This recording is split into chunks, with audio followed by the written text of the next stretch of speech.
Ai, gente, tem que começar.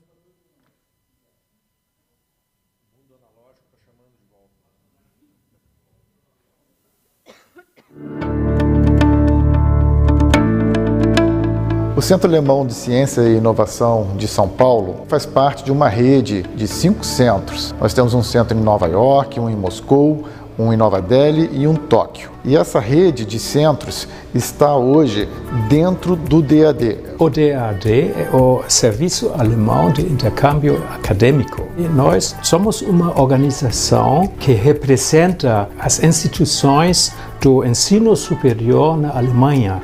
E nosso objetivo é de promover a internacionalização dos estudos superiores no mundo inteiro. Para garantir prosperidade sustentável para as futuras gerações, os nossos países precisam de inovação e ciência. O centro é um importante impulsor dessa inovação. A cooperação entre duas comunidades científicas é muito produtiva, em geral causando impactos sempre maiores do que iniciativas de pesquisa feitas isoladamente. A DWIH, como uma sociedade científica aqui, que tem uma ciência de excelência absoluta e alta tecnologia, é extremamente proveitosa essas parcerias. E a parceria entre o setor privado e o mundo científico é fundamental para promover as relações bilaterais.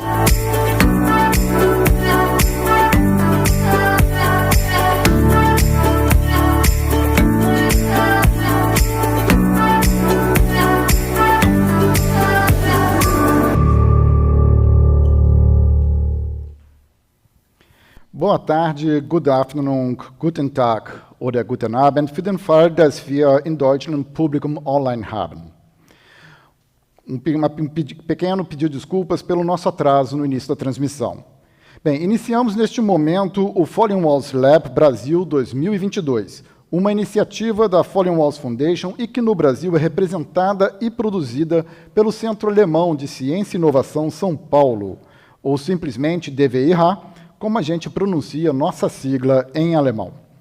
Neste ano, nosso evento é coorganizado e hospedado pelo Tecnopuc, o Parque Científico e Tecnológico da Pontifícia Universidade Católica, mais conhecida como PUC, em Porto Alegre, onde estamos agora. Eu sou o Márcio Weichert, gestor executivo do DWIH. Somos parte de uma rede de 6 centros alemães de ciência e inovação em 5 países, coordenada pelo DAAD, o Serviço Alemão de Intercâmbio Acadêmico, e financiada pelo Ministério Alemão de Relações Externas. O FWL Lab Brasil 2022 também conta com a parceria da Euraxess, uma iniciativa da Comissão Europeia para a mobilidade internacional de pesquisadores. A todos, nosso muito obrigado.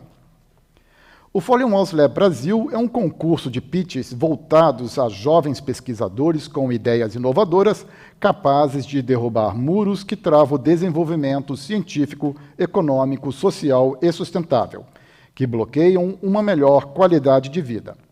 Justamente por isso o nome Fallen Walls, que remete à queda do Muro de Berlim em 1989, um marco na história da Alemanha, da Europa e do mundo. Pretendemos que o concurso dê visibilidade a ideias transformadoras, sobretudo disruptivas, de importante impacto humano, social, ambiental e econômico. Em 2022, o FWL Lab Brasil chega à sua 9ª edição. Lembramos que estamos ao vivo no YouTube e que, caso você esteja assistindo, automaticamente concorda que seus eventuais comentários no chat sejam gravados e divulgados por nós. Da mesma forma, alertamos que o chat está sendo supervisionado e comentários ofensivos, bem como outros conteúdos impróprios ou incompatíveis com o objetivo deste evento, poderão ser ocultados ou deletados por nossa equipe. Neste momento, convidaremos nossos parceiros para que igualmente deem boas-vindas a todos vocês. Em primeiro lugar, convido o senhor cônsul Michael Serra, representante do Consulado-Geral da República Federal da Alemanha, em Porto Alegre. Seja bem-vindo. Prezadas senhoras, prezados senhores, é um prazer dar-lhes as boas-vindas em representação do Cônsul-Geral da Alemanha, Milan Schimander, a etapa final do concurso FWL Brazil 2022, que neste ano acontece aqui em Porto Alegre em formato híbrido. Antes de prosseguir, gostaria de brevemente enfatizar o objetivo deste concurso. O FWL foi criado em 2009 por ocasião do jubileu de 20 anos da queda do Muro de Berlim, para estimular o surgimento e a divulgação de projetos científicos capazes de derrubar muros que impedem ou dificultam o progresso científico, tecnológico ou econômico, projetos capazes de transformar a sociedade, a qualidade de vida ou até de salvar vidas. Além de incentivar o intercâmbio e parcerias entre instituições acadêmicas renomadas, a ideia é promover entre estudantes e jovens profissionais a proposta e formulação de ideias de impacto positivo. A vencedora ou o vencedor do FWL Brazil 2022 ganhará uma passagem para Berlim, onde no dia 7 de novembro de 2022 terá a oportunidade de apresentar novamente o seu projeto na final global no FWL Science Summit. O FWL Lab é uma das muitas iniciativas implementadas pelo governo alemão para fomentar o intercâmbio científico em todo o mundo.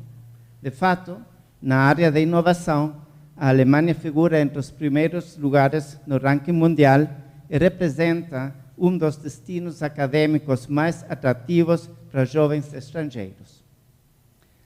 Prova de que a ciência e a inovação são igualmente importantes aqui no Rio Grande do Sul é o fato de universidades locais estarem entre as melhores a nível nacional, o que também se reflete através dos resultados obtidos neste concurso por participantes da região. Desta maneira, em 2020, a doutoranda Caroline Trevisan-Weber, da UFS, ficou em terceiro lugar geral no FWL Brazil e foi votada para o prêmio do público, mas se destacou mesmo ao vencer o prêmio DAAD de empreendedorismo, que a classificou para a Innovation Week do DAD em 2020, com participantes de diversos países. Em 2021, a mestrada Dominique Rubenich do UFSPA ficou em segundo lugar em geral e também ganhou o prêmio DAD de empreendedorismo. Neste ano, dos 15 finalistas da etapa brasileira do FWL Lab, 6 são do Rio Grande do Sul. Antes de finalizar, quero agradecer aos organizadores deste evento, ao DAD e ao DWIH, expressar nosso reconhecimento ao grande trabalho destas organizações e salientar que neste ano celebramos 2 jubileus, os 50 anos de presença do DAD no Brasil e 10 anos de inauguração das instalações do DWIH São Paulo. Gostaria de agradecer igualmente à Tecnopuc, da PUCS, à Euraxess na América Latina, como a todos os jurados, sem os quais este evento não poderia acontecer, assim como aos participantes do FWL Brazil 2022, por terem enriquecido o concurso com as suas ideias inovadoras. Desejo a todos os participantes muito sucesso na apresentação dos seus projetos. Muito obrigado. Dankeschön, Herr Serra. Muito obrigado, senhor cônsul. Muito bem lembrado, nós este ano estamos celebrando 50 anos do DAD no Brasil e 10 anos da inauguração do nosso Centro Alemão de Ciência e Inovação. Agora será justamente a vez de Jochen Hellmann, nosso diretor do DAD no Brasil e do DWIH São Paulo. Como ele está de férias, Jochen deixou sua mensagem gravada. Bom dia a todos. Eu gostaria tanto de estar com vocês todos, mas não é possível. Por isso, eu faço minha mensagem com um vídeo e me disseram que esteja muito breve, o que vou estar, naturalmente. Boas-vindas a todos, a toda a audiência, a todos os jurados e, especialmente, aos participantes desse Fallen Walls Lab Brasil, que este ano tem lugar a Porto Alegre. Eu gostaria de estar a Porto Alegre, mas não foi possível. Como muitos de vocês sabem certamente, o Fallen Walls Lab Brasil é um evento itinerante, ou seja, que todos os anos a gente organiza esse evento numa outra cidade do Brasil, e esta vez tem lugar a Porto Alegre, juntos com nossos parceiros do Tecnopuc, o Parque Tecnológico da PUC. Agradeço muito a nossos parceiros, porque isso é uma boa parceria. Eu sou Jochen Hellmann, o diretor do DAD, ou seja, do Serviço Alemão de Intercâmbio Acadêmico, e ao mesmo momento sou também diretor do DWIH, do Centro Alemão de Ciência e Inovação. E a gente no DWIH organiza desde 2018, então 4 anos agora, exclusivamente esse evento no Brasil, mas já antes co-organizávamos esse evento com outros parceiros. Como certamente sabem, o Fallen Walls Lab é um acontecimento muito inspirante, porque lembra ao público em geral e também aos pesquisadores até que ponto a ciência pode ser promissora para o Brasil e para o mundo inteiro. Os que vão ganhar, os que têm o prêmio hoje, vão ter a possibilidade de viajar a Berlim, na Alemanha, para participar na final do Fallen Walls Lab. E eu naturalmente torço que todos tenham essa oportunidade. A diversidade é muito importante, a interdisciplinaridade também, e eu acho que o nosso evento que vamos organizar agora vai contribuir muito a isso. E, naturalmente, eu desejo um bom evento a todos que participam e muita sorte. Obrigado. Obrigado, Jochen. Obrigado, Jochen. Agora, microfone. Alô? Obrigado, Jochen. Agora passo a palavra para o professor Jorge Aldi, superintendente do Tecnopuc, cuja equipe, além de organizar o evento, treinou os candidatos de hoje na preparação de seus pitches. Professor Aldi, por gentileza. Muito obrigado. Márcio, muito obrigado. Eu gostaria de iniciar registrando e agradecendo a honra e a confiança que o DAD e o Centro Alemão de Ciência e Inovação de São Paulo associam à nossa universidade, a PUC do Rio Grande do Sul, e ao Parque Científico e Tecnológico da PUC, o Tecnopuc, em sediar essa 9ª edição do Fallen Walls Lab Brasil. Para nós, realmente, é um momento muito importante, não só termos aqui no Parque Científico e Tecnológico as representações do governo alemão, representado pelo seu cônsul aqui em Porto Alegre, pelo Márcio, do Centro Alemão de Ciência e Inovação, e pela representação que ouvimos agora do DAD, mas também dessa qualificadíssima banca de jurados para avaliação.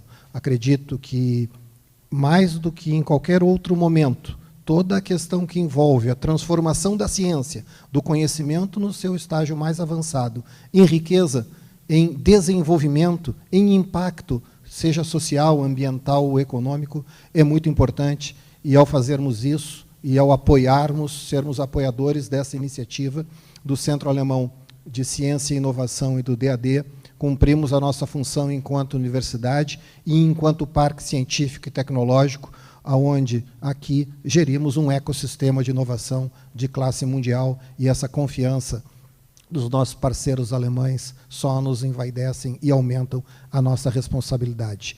Desejo todo o compromisso, e toda a qualidade do trabalho que a banca vai desenvolver, e aos participantes sucesso nas avaliações e nas etapas subsequentes do Fallen Walls Lab Brasil. Muito obrigado. Muito obrigado, professor. Bem, para finalizar Temos agora a Charlotte Gravitz, representante da Euraxess na América Latina, cuja organização oferece um dos prêmios extras de hoje. Charlotte mandou suas boas-vindas também em inglês. Good afternoon and congratulations to all the finalists of the Falling Walls Lab. I would like to extend my congratulations to all the candidates and researchers interested in communicating more and better about their work. It seems to me that you are already winning a lot just because you've accepted the challenge of presenting your research in an accessible way and in such a short time. We know it's difficult, challenging exercise, but it's also a very formative exercise. Society has much to learn and benefit from your efforts. It's important that people know what's done in the labs and how brilliant minds like you work so that walls can fall. I represent in Latin America an initiative of the European Commission called Euraxess that promotes the mobility of researchers. It would have been logical for Euraxess to offer today's winner a trip to Europe to visit a laboratory of your choice, as we've done in the past. But in the current situation, we prefer to invite him or her to do a virtual course in science communication with European trainers. We are sure it will help the winner to prepare for the international contest, but it's indubitable that it will also serve you in other opportunities. For example, when you have to discuss your work with collaborators or international investors. We are also available to all of you who are listening to discuss your project. If you are interested in doing a doctorate or postdoctorate in Europe, if you want to work on projects in collaboration with European researchers and innovators, get in touch with Euraxess. We can help you. Good luck to all of you.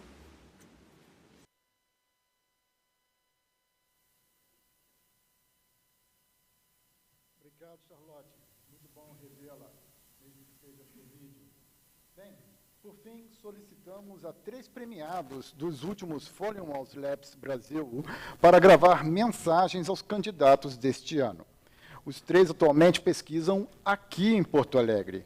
São eles Caroline Weber, doutoranda da Universidade Federal do Rio Grande do Sul, 3º lugar geral e vencedora do prêmio DAD de empreendedorismo em 2020, Micael Silva, concluinte de mestrado também na URGS e vencedor do Falling Walls Lab Fortaleza em 2019, quando ainda estudava na Federal do Pará, e Dominique Rubenich, igualmente mestranda da Universidade Federal de Ciências da Saúde de Porto Alegre, 2º lugar e vencedora do prêmio DAD de empreendedorismo no ano passado. Então, qual o recado para os participantes desse ano?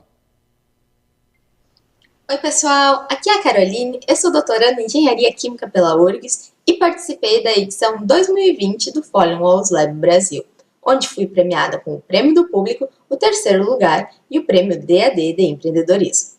Gostaria de dizer para vocês aproveitarem cada segundo do dia de hoje, pois participar do Falling Walls Lab é uma oportunidade única que abriu muitas portas e trouxe inúmeros benefícios para a minha vida profissional.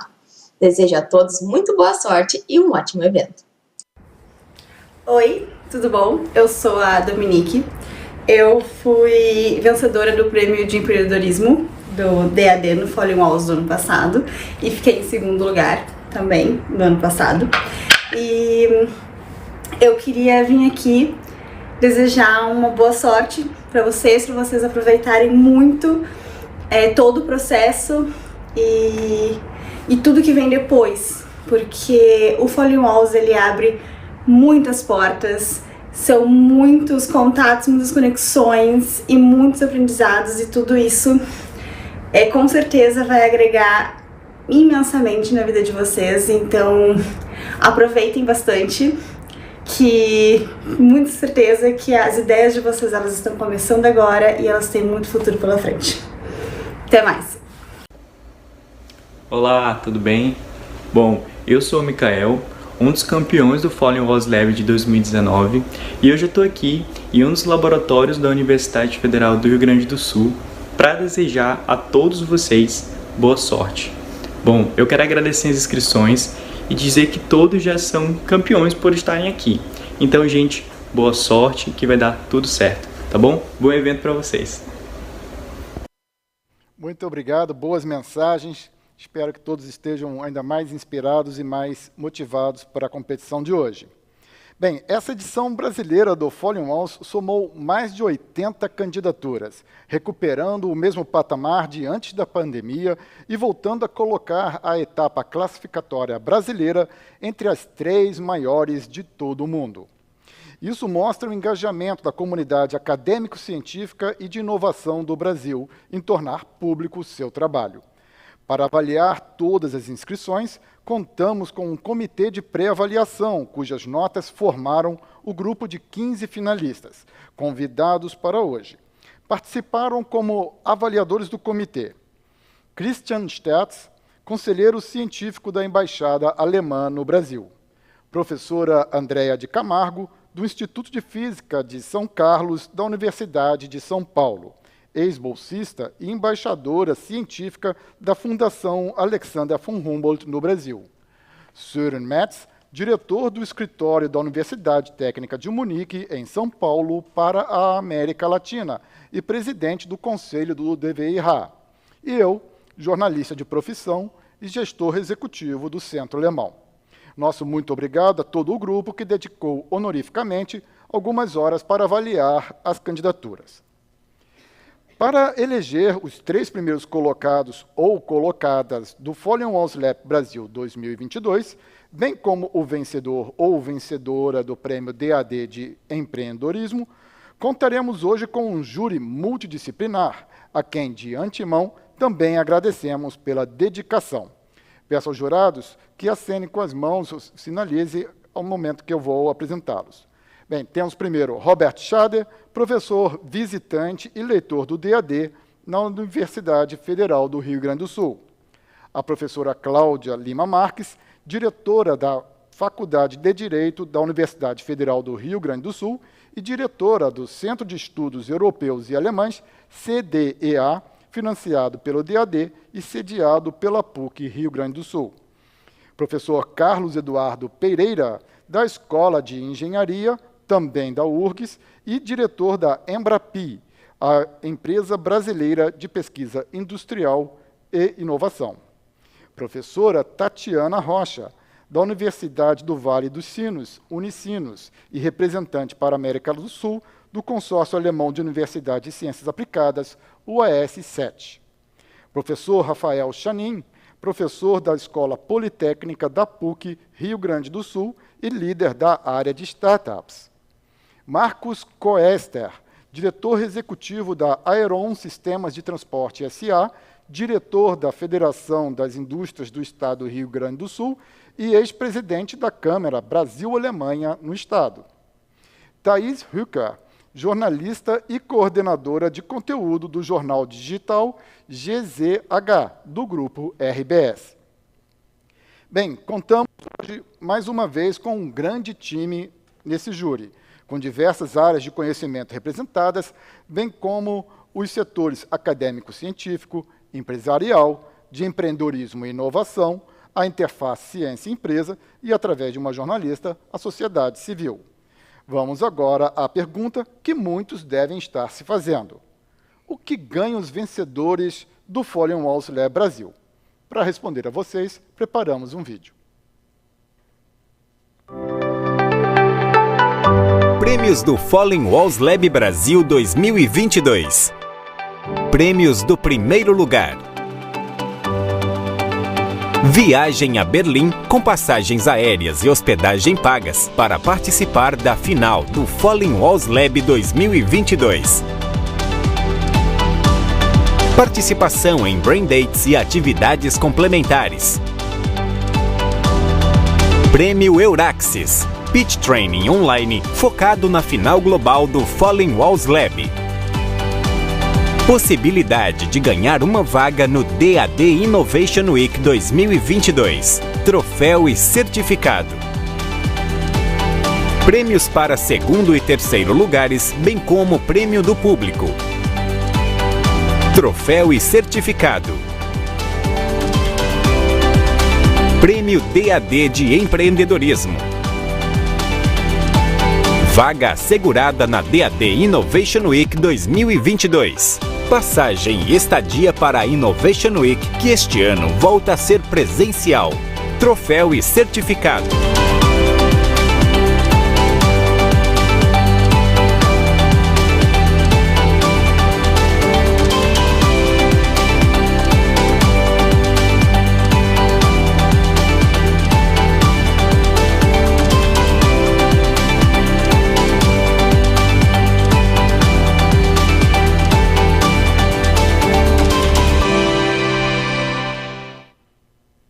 Estamos de volta. Bem, vale ressaltar que o prêmio DAD de empreendedorismo é independente do prêmio dos primeiros lugares do Folien Walls Lab. Além disso, a votação do prêmio do público anunciada no vídeo acontecerá em um intervalo que virá depois das apresentações de todos os finalistas. Fiquem ligados e, desde já, convoquem amigos e familiares para assistir ao evento e votar quando for a hora. Aproveite para se inscrever no nosso canal aqui no YouTube e engajar esta live curtindo e compartilhando. Uma última informação antes de iniciarmos o concurso. Infelizmente, um dos candidatos selecionados para esta final não reagiu mais aos contatos da organização do concurso nos últimos dias, nem enviou o vídeo de seu pitch. Assim, assumimos que ele desistiu de participar e está desclassificado. Com isso, em vez de termos hoje 15 apresentações, teremos 14. E assim terminamos esta longa parte introdutória. Agora vamos para a fase do concurso e, como mandam as regras, passarei para o idioma inglês. The Folien Walls Lab has very specific rules. Our candidates and jury members had already the opportunity to know them all. You, who is watching us right now, should also get to know them. For this reason, we have prepared a video with the rules of the contest. Let's see it. Folien Walls Lab Guidelines. Presentation Guidelines. Every innovator has exactly 3 minutes to present, sell your idea. The title must have this format: breaking the wall of problem which your work tackles or solves. The innovator's presentation should include the question/issue of interest, the problem, the solution breakthrough, a proof of concept implementation. Every innovator shall prepare 3 PowerPoint slides, 1 introductory slide with name, institution, and title of presentation, and a maximum of 2 content slides. The presentations must be understandable for the interdisciplinary audience and jury. Guidelines for the jury. The jury should not have less than 5 members. The voting has 3 criteria: breakthrough factor, relevant scope of impact, performance. During the final break, the jury gathers again to discuss the winning presentation, evaluation session. The first winner qualifies for the international stage of the Folien Walls Lab. The jury will also choose the winner of the DAAD Entrepreneurship Prize.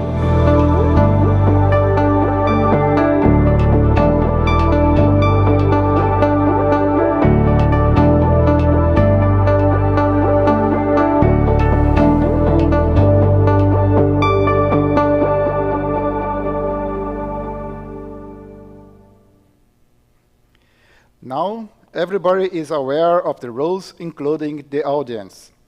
I will call one candidate at a time. They all are following the event online.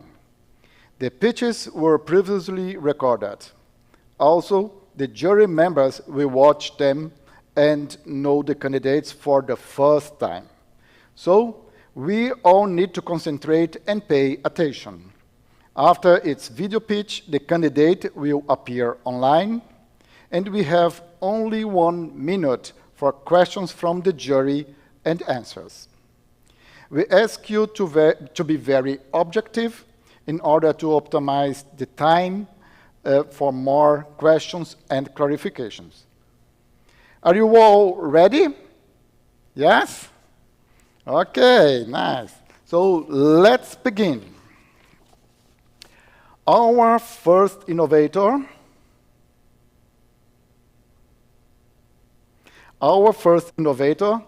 Robson Bonilla, comes from Quatiguá in the state of Paraná. He is a PhD candidate from the University of São Paulo, USP. His research is breaking the wall of machine learning in life science. Hello, my name is Robson Bonilla. I am PhD candidate at the University of São Paulo, under the supervision of Professor André Carvalho. It's a pleasure to be here to talk about your proposal, Break the Wall of Machine Learning in Life Science. Cancer is the second main case of death in the world. According to International Agency for Research, around 19 million new cancer cases and almost 10 million cancer deaths occurred in 2020. The World Health Organization reported that death by cancer can increase to more than 13 million by 2030. With the last 7 million lives could be saved over the next decade with earlier and more reliable diagnostics, which can be achieved by using artificial intelligence, specifically machine learning tools. However, the adequate use of machine learning requires advanced knowledge of computing, statistics, and applied mathematics, which can limit its success by life science professionals. One way to reduce this limitation is to provide tools that automate the use of machine learning. Can automate machine learning tools for people who are not experts. We propose a new tool named Bio-AutoML that automates the analysis of biological sexes by machine learning. Bio-AutoML can accelerate studies in bioinformatics and molecular biology, reduce the requirement for machine learning experts and democratization their use in life sciences. Bio-AutoML has achieved robust results with success cases across multiple problem domains, about 20 case studies. Nevertheless, many of studies stay in the labs. Bio-AutoML will be employed in projects performed by the Brazilian Applied Artificial Intelligence Research Center, particularly in the Genome Valley project, which will clinically assess 5,000 people over 15 years to predict cancer occurrence. This project will try early diagnostics to avoid or minimize its cancer effects. Finally, this project is supported by Google Research. It has been published in some of the main international bioinformatics journals. Thank you for attention. Questions? Thank you, Robson. Thank you very much. Are you hearing me? I cannot hear you. Yes. Yes. You hear me? Yes. Can I hear you? Can you put the microphone on? Okay. So it's working. Can you hear me? Can you? Yes. Hear Yes. The jury member? Yes. Yes. Okay. Yes. Then, Yes. Okay. Then we will start. Time is running. We have 1 minute. Okay. Have you tested your solution? Yes. You test your solution in about 20 case studies.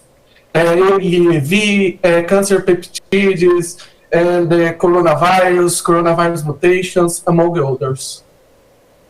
Next question. Compared to other machine learning applications for bioscience? Yes. This tool is the first machine learning in the biological sciences, but I compared the authors' tools. Your tool is robust and the best other ML tools, mainly in biological sciences. Can you describe the interaction between machines and human beings? And the user and the system? Yes, they use us, and this tool is a web application. The interaction and this web application, the user and. Time is over, Robson. Sorry, I need to break. Sorry. So thank you very much, Robson. Thank you. The next candidate comes also from São Paulo. She is Thais de Moraes Alves. She has a master double degree from the Polytechnical Universities of Madrid and Zurich. She wants to break the wall of inefficient CO2 emission construction. Thais, are you hearing me? Hello, my name is Thais and I'm an architect. I'm here to talk about ArcFlex, a construct where we're developing a disruptive design software that will make carbon-neutral construction a mainstream reality. We all know that buildings are a big contributor to climate change, accounting for around 11% of the world's annual greenhouse gases. Construction is also responsible for significant energy and water consumption, apart from waste production. Conventional design and construction solutions are incapable of acting upon these pressing challenges. Being construction one of the least digitized sectors in the world, projects are still made without access to real-time key information, such as carbon footprint and cost. The issue here is not that that data does not exist. Rather, the problem is that current design tools are outdated and do not access cloud databases in real time. Moreover, they do not offer an immersive experience with real-time 3D visualization, apart from being difficult to use and significantly expensive. To face this challenge, we need new tools that offer easy and fun ways to interact with extensive and updated data. The best way to achieve that is to integrate building innovations based on modular construction with cutting-edge technologies, such as cloud data, gaming, and real-time 3D rendering. Our team at ArcFlex is bringing all that together and creating a solution that combines a structural modular system based on engineered timber to a new software that closes the gap between design and construction in an unprecedented way. We believe that wood, a renewable material that absorbs carbon as it grows, will play a major role in making buildings much more sustainable and pleasant to live in. But we also need many other materials if we want to create efficient and dynamic cities. When developing the software, we understood that we had a unique opportunity of gathering for the first time in one seamless platform building components from different manufacturers. We attach key data to each product, which means that at any point of the creative process, the user can know in real time the financial and environmental cost of a given design. The architect or engineer can then shape his design towards carbon-neutral solutions. Our free software relies on a library of real building components and operates according to a marketplace model, in which the client can approve the purchase of all the building parts of the given design directly from our web app. The alpha version of the software, which will be launched in the coming months, was developed around the Brazilian ecosystem by an amazing team of architects and engineers connected to the country's top universities and research institutions. In the next stage, we will expand our component library internationally, making the tool available to professionals worldwide, and therefore reaching the full potential of the technology ArcFlex is forefronting.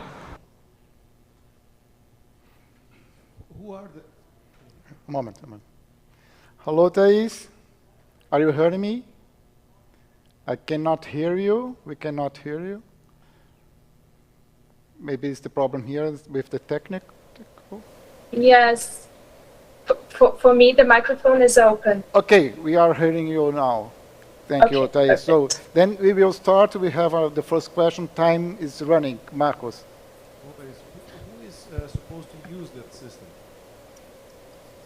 So this software is focused on both professionals, architects and civil engineers, but it also integrates real building components from suppliers. Do you also include the logistics in terms of the CO2 emission, where the goods are produced in the supply chain? Yes, we are working to integrate geolocation information so that we can consider transportation in the carbon footprint calculations.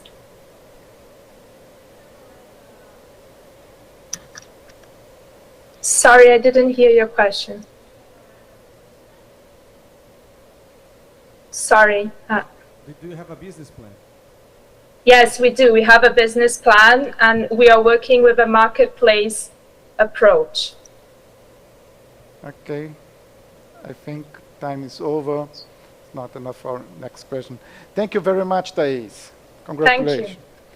So, and the next candidate is Luiz Moura, student from the Federal University of Rio Grande do Sul. His proposal, breaking the wall of mosquitoes control. Hello, I'm Luiz Moura, undergraduate student of Control and Automation Engineering at Federal University of Rio Grande do Sul, Porto Alegre, and I'm here to break the walls of mosquitoes control. GPTA is present in about 150 countries, infecting more than 500 million people and causing over 50,000 deaths annually, especially in warm regions with high-density population and low human development index. In 2016, for example, Brazil had a loss of more than $4 billion due to the disease transmitted by Aedes. More recently, in 2019, our country registered over 2 million dengue cases, representing 70% of the occurrences from the entire America. An obstacle to solve this problem is the lack of efficient mosquito control methods. The current ways to do that are search for mosquito larvae and trap adult mosquitoes. Both processes are labor-intensive and extremely slow, which takes several days to gather relevant data and make them not scalable. In Porto Alegre, for example, there are about 1,000 traps weekly checked, and in this meantime, a single mosquito can sting up to 35 people and lay up to 70 eggs. So, monitoring a big city like this is not an easy task. Well, this is easier with mosquitoramento. The wing beat frequency of a mosquito depends on his gender and species, so our solution identifies the mosquito through the buzz produced. Thus, our system allows us to monitor in real time the presence of the mosquito in the whole city, no matter how big it is. And how is this possible? First, we have an affordable device composed of a microcontroller, a transceiver, and a microphone attached to a trap which contains an attractant to the female Aedes aegypti. Then, when a noise close to this mosquito wing beat frequency is captured, the audio file is processed and classified by a powerful neural network, currently achieving over 95% accuracy to classify the species. If our target is detected, a remote server will automatically process the data and generate graphs, reports, and map the affected regions into an easy-to-view dashboard. All this process takes less than 10 seconds. Thus, with a communication protocol that allows all devices to receive remote firmware update and send status messages, our system is totally scalable, providing synchronous information for several traps. We are currently validating our system in the field, and with the obtained data, we'll be able to predict cases and avoid epidemic outbreaks. This way, we can offer our service to help health authorities from thousands of city halls and hundreds of mosquito control companies to be more effective. Therefore, based on early detection, mosquitoramento is a cheap solution for an expensive problem that can save several lives, allowing to focus efforts directed on the affected regions and preventing the health system collapse. Thank you all. Thank you, Luis. Are you hearing us? Can we hear you? Can you speak something? Yeah. Again? Yes, I can hear you. Okay, maybe louder. We are hearing you very not loud. So, okay. We can start with the questions. So we have the first question here. So time is running. Hello. Hello. Are you listening? I'd like to know if you already validated your solution within the public sector. We are working on that. We are validating our system in the field. We are in contact with the City Halls of Porto Alegre and the company responsible for the traps in the city. Next. My question was basically the same. If you already contacted institutions, and if yes, what kind of answer we got from them? Yeah, we are already in touch with the City Hall of Porto Alegre, like I said, and the Monteiro-Krebs, that is the multinational responsible for the traps here. And we are also some partnerships with the Army to do the logistics to spread the devices in the Brazil. Rafael? No, not time. Okay, time is not enough. Okay, thank you, Luis. Thank you very much. Thank you. And the fourth candidate is local as well. Luciana Monteiro-Krebs has a PhD degree at the Federal University of Rio Grande do Sul. Her subscription's name is Breaking the Wall of Opaque Recommender Algorithms for Users. In the last century, we produced more information than in the previous 6,000 years. It's a lot, right? Of course, we don't have time to read it all, and that's why digital platforms such as social media filter what they think is relevant for us. But do you know how platforms profile you? Which exact criteria they use to show you content? Do you know where to find these criteria? What about changing them? It's time to break the wall of opaque recommender algorithms. Digital platforms use personal data to automatically select and prioritize content for us in a process called algorithmic mediation. These automated decisions are based on similarity among users and content, affecting both the social and political spheres. For instance, because the systems tend to connect users who think alike, social movements are growing through platforms. But also, democratic values are threatened whenever political parties target specific audiences using personal data leaks. The algorithms can then lead to a less diverse and tolerant world by increasing cognitive biases, prejudice, and inequality. Unfortunately, research shows that platforms aren't transparent or accountable enough, as most of the profiling keywords is hidden behind the interface, and companies don't provide meaningful explanations about the algorithm's logic. So, how to deal with this complex scenario? We need platforms to decrease the overload of information, but we barely know how they actually work and how they can affect our personal decisions. To help users to navigate in this ocean of information, I designed a board game based on empirical research. The game has two goals. First, to teach players of all ages what is algorithmic mediation. And second, to motivate players to reflect on and ask critical questions about the role of algorithms in their lives.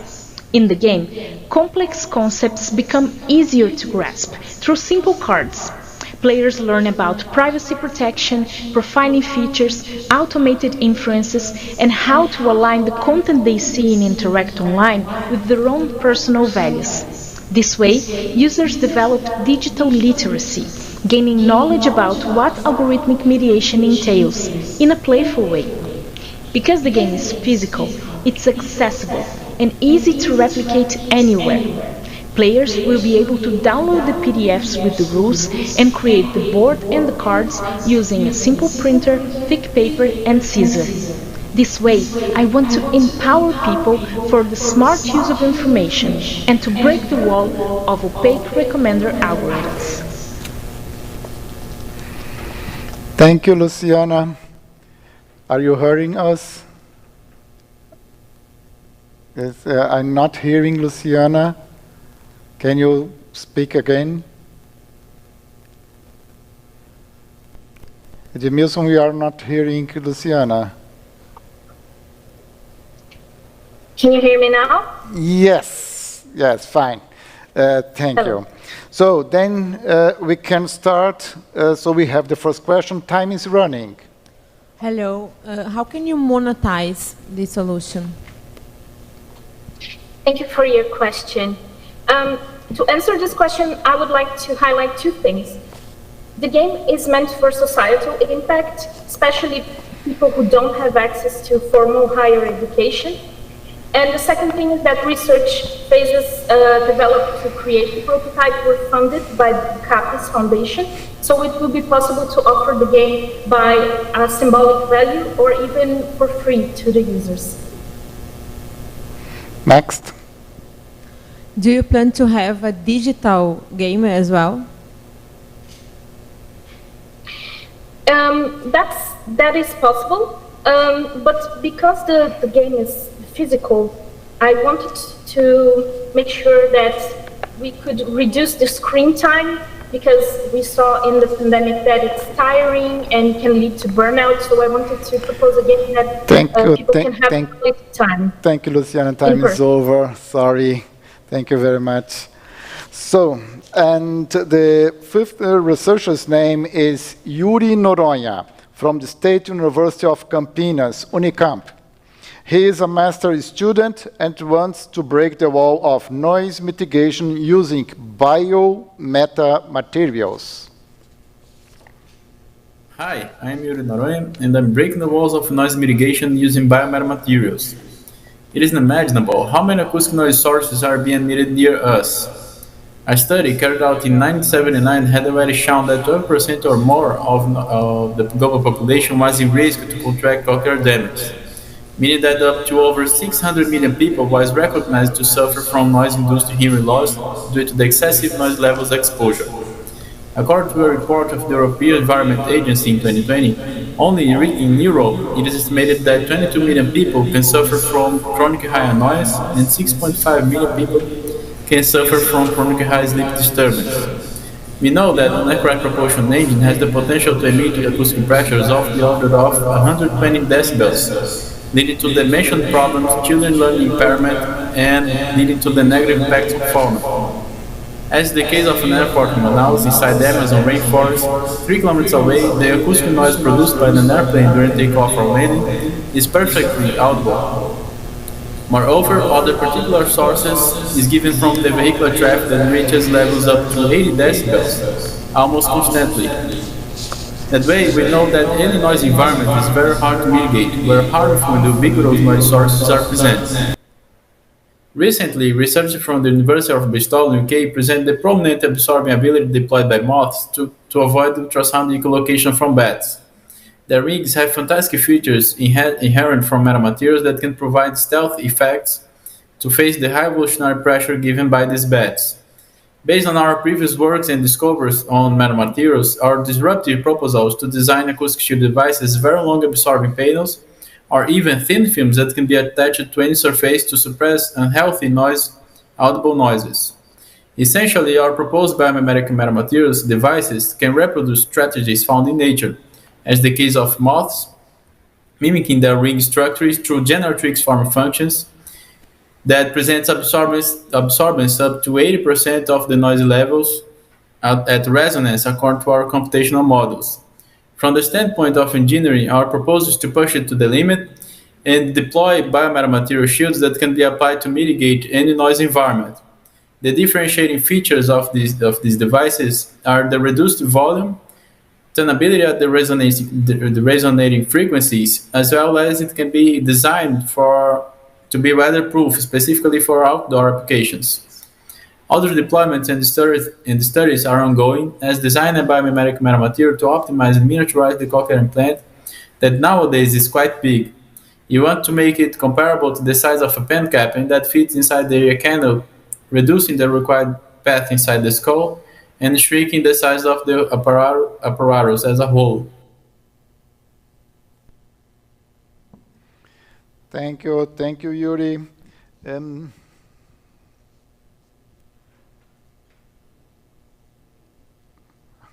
Hello, I'm waiting for Hiuri.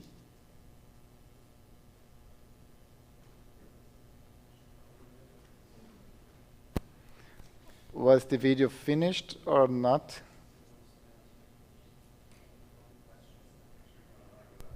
O Hiuri, ele está instável aqui, a internet dele caiu. Mas eu não estou vendo ele aqui na tela. So we need to wait until Hiuri is here online in front of the jury.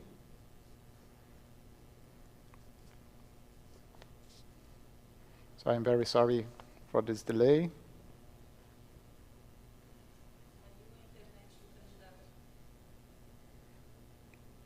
But the video was finished.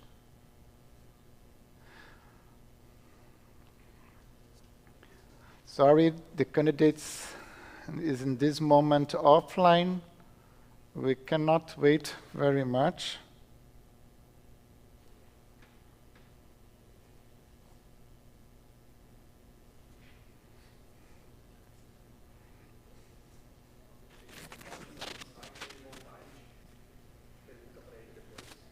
duas opções. Ou segue simplesmente com o programa e ele não volta. Vocês avaliam com o que tem. Vocês querem dar final antes do intervalo? Ouviu, Daniela? Antes do intervalo ele volta. So we will go ahead and the 1 minute for questions to Hiuri, we will do it before the interval. So our next innovator is Caroline Luciane de Oliveira from the Federal University of Health Science of Porto Alegre. She is a master's degree student. Her research aims breaking the wall of development of biocurative with AMPs. I'd like to invite you to think about a situation with me.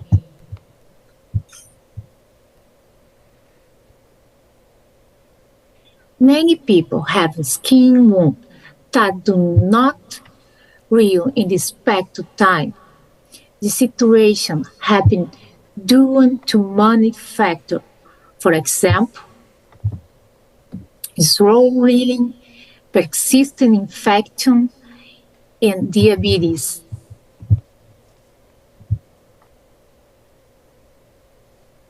Anti-programs to chronic wounds contribute to the bacterial resistance, to evolution of systemic disease and clinical complicated. The situation is very complicated.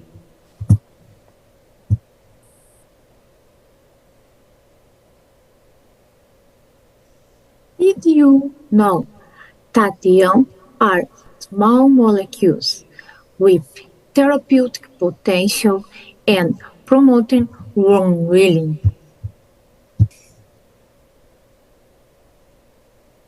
Rita, why do not use the potential of AMP to developing a bio-healing?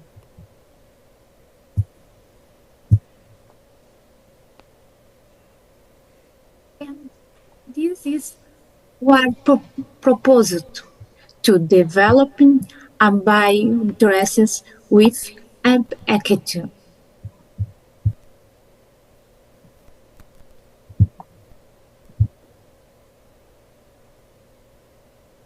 To treat wounds, antimicrobial action biotechnology product with low cost.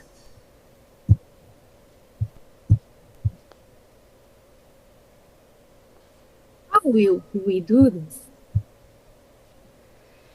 By selection from an AMP, and the experiments were carried out in the laboratory.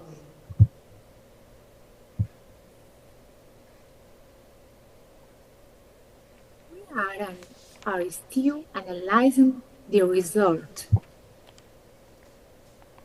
The next step are a formulation of the bioadhesives and the registration. Questions?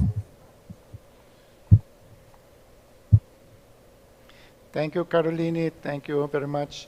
Can you speak in order that you can see if you are hearing you?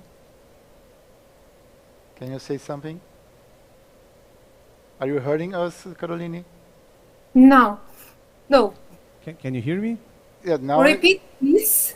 We are hearing you. Okay, we will start. So Rafael has the first question. Time is running. Okay, who is your customer and what is your business model?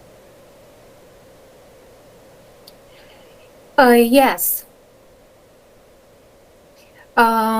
Because I'm biotechnology and different process.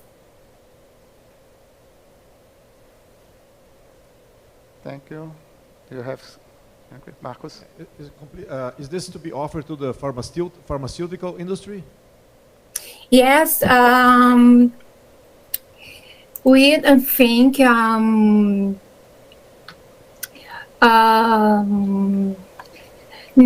about negotiation of technology for pharmaceutical. Yes. Thank you, Caroline. Time is over. Thank you very much. So, and our last competitor before the first break is Fábio Neves dos Santos from Salvador, but a PhD candidate at the State University of Campinas, Unicamp. He wants to break the wall of environmental impact of the chocolate.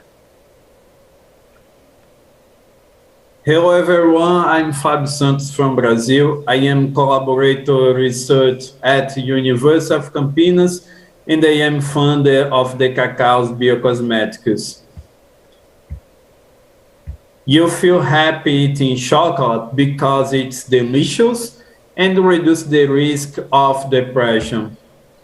The chocolate market is expected to grow by $41 billion in the next 3 years. But unfortunately, not everything about chocolate production is tasteful. Chocolate comes from cocoa beans, which make up just 10% of the cocoa fruit. Unfortunately, 90% of the cocoa fruits, such as cocoa rusk, pulp, and cocoa running, go to waste. Leaving cocoa rusk in the field can be a disaster because it's become a source of cocoa diseases that reduce the production by at least 50%. Cocoa rusk causes a serious problem of soil and river contamination because 3 million cocoa rusk go to waste yearly. Also, cocoa rusk burn emit carbon dioxide into the air. So what we can do? Our solution recycling 90% of the cocoa residues into cosmetic ingredients. Cocoa facial cream has powerful substances from cocoa, such as proteins, amino acids, minerals, and some bioactive compounds. Cocoa facial cream hydrates your skin, reduces spots on face and body, and pimple as well. Cocoa facial cream has natural ingredients, antimicrobial, antioxidant properties, and cellular regenerator effects. And of course, all benefits are scientifically improved. We are doing sustainability and social responsibility because we are buying cocoa residuals as raw material from the cocoa producers. Follow us on Instagram to find out more, and thank you for your attention. Thank you, Fábio. Are you hearing us? Can you say something? Thank you. Yes. I'm hearing very slow. Can you put the audio more higher? Can you yes, speak again, yes. Fábio? Can you hear me? Can you hear me? Yes. Okay. It's okay for the jury is hearing you. Okay, then we can start, Rafael, so time is running. What is your go-to-market strategy? Thank you for the questions. Our go-to-market strategy is produce the cosmetic using the partners in Brazil. Some industries in Brazil produce it for the others to sell the cosmetics. So we will make a production with the partners and sell using the marketplaces as Amazon and Mercado Livre and some e-commerces. Tatiana? And how do you intend to connect the whole chain from the producers until the market? How you connect from the beginning until the end? The producers from the raw materials, I think. Yes. We are enjoying. Time is over, the connection. Time is over. Thank you very much. Yes, thank you so much. So, and it's okay that we can call Hiuri again? Daniela, no? No, he is not online. So then, well, yes. So we had 7 candidates of the 14, and we will have a little break of 10 minutes for a coffee, water, or what else. And we will be back in 10 minutes, so 5 to 6, right? So 5 to 6 we will be back. Stay with us.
So I won't hold back, and you should know that what's never good just have regrets.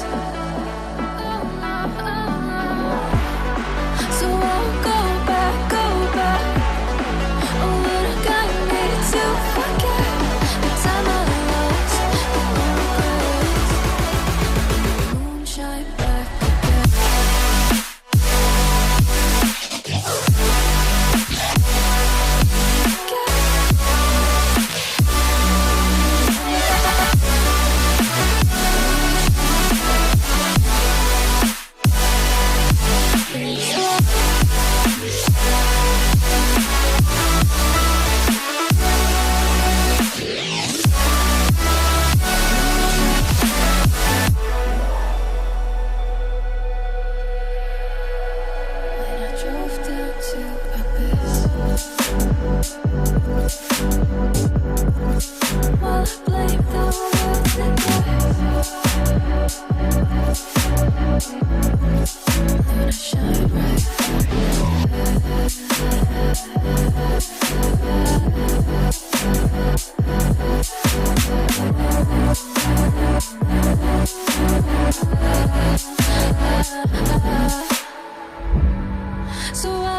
sorry, I'm not hearing the channel of the presenter. Are you hearing me well?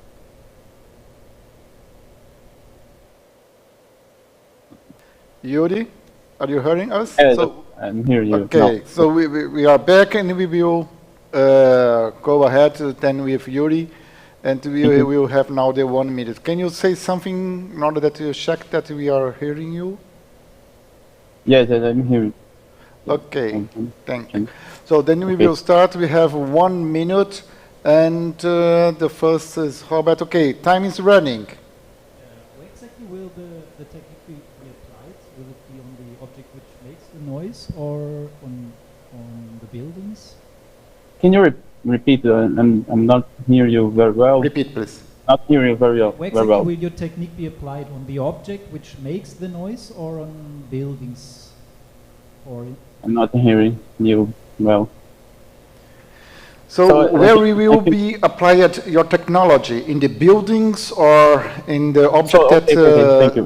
Produces the noise? So for the case of airport mentioned earlier in the presentation, we can create the biomimetic metamaterials too low and organize them in a bulky fashion. So we can create for acoustic absorbing panels to confine the noise source and reducing the overall impacted area. But we can also look for buildings as well, making thin films, transparent thin films that can absorb the noise, the acoustic noise. Okay, well. Thank you, Yuri. Time is over. 1 minute is over. So now we will be going ahead with the pitches. Our candidate number 8 is Matheus Lodi Segato from the University of São Carlos in the state of São Paulo. He has a PhD degree. His research is breaking the wall of synthetic pesticides for crop protection. Hi, my name is Matheus Segato and I'm here to present our idea on breaking the wall of synthetic pesticides for crop protection. But why? The world population is set to reach 10 billion people in 2050. This creates a big challenge on how to feed this amount of people with quality in terms of essential nutrients and health. An increase in food production is necessary, but it comes with a cost. Modern agriculture generated problems related to deforestation, land and water pollution, and the reduction of the population of pollinators and of biodiversity in general. One of the main issues is that intensive agriculture requires chemical products for crop fertilization and protection. Most of the traditional synthetic pesticides used in crops are non-renewable, persistent in nature, toxic, and they induce resistance. There is then a demand for more sustainable products for crop protection that ensures a high crop yield with less impact to the environment. One of the alternatives is the use of biopesticides. They are consistent or derived from microorganisms and plants, and are usually less toxic, safer to use, renewable, and less persistent in nature.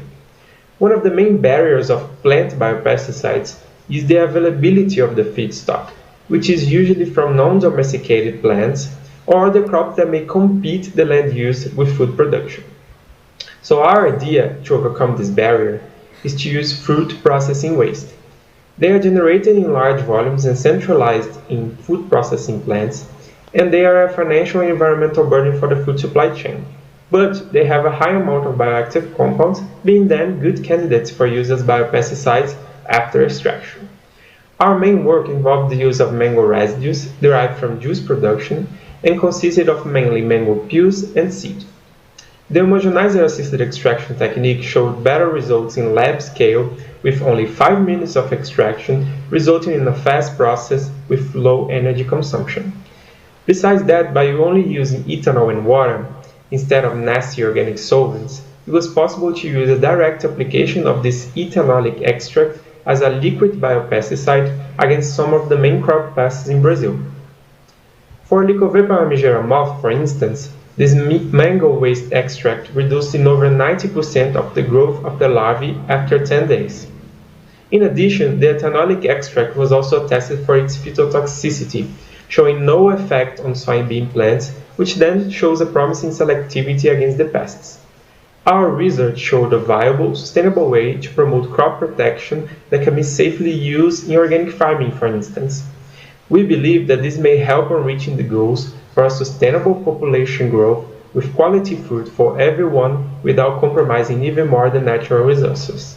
Thank you. Questions? Thank you, Mateus. Thank you very much.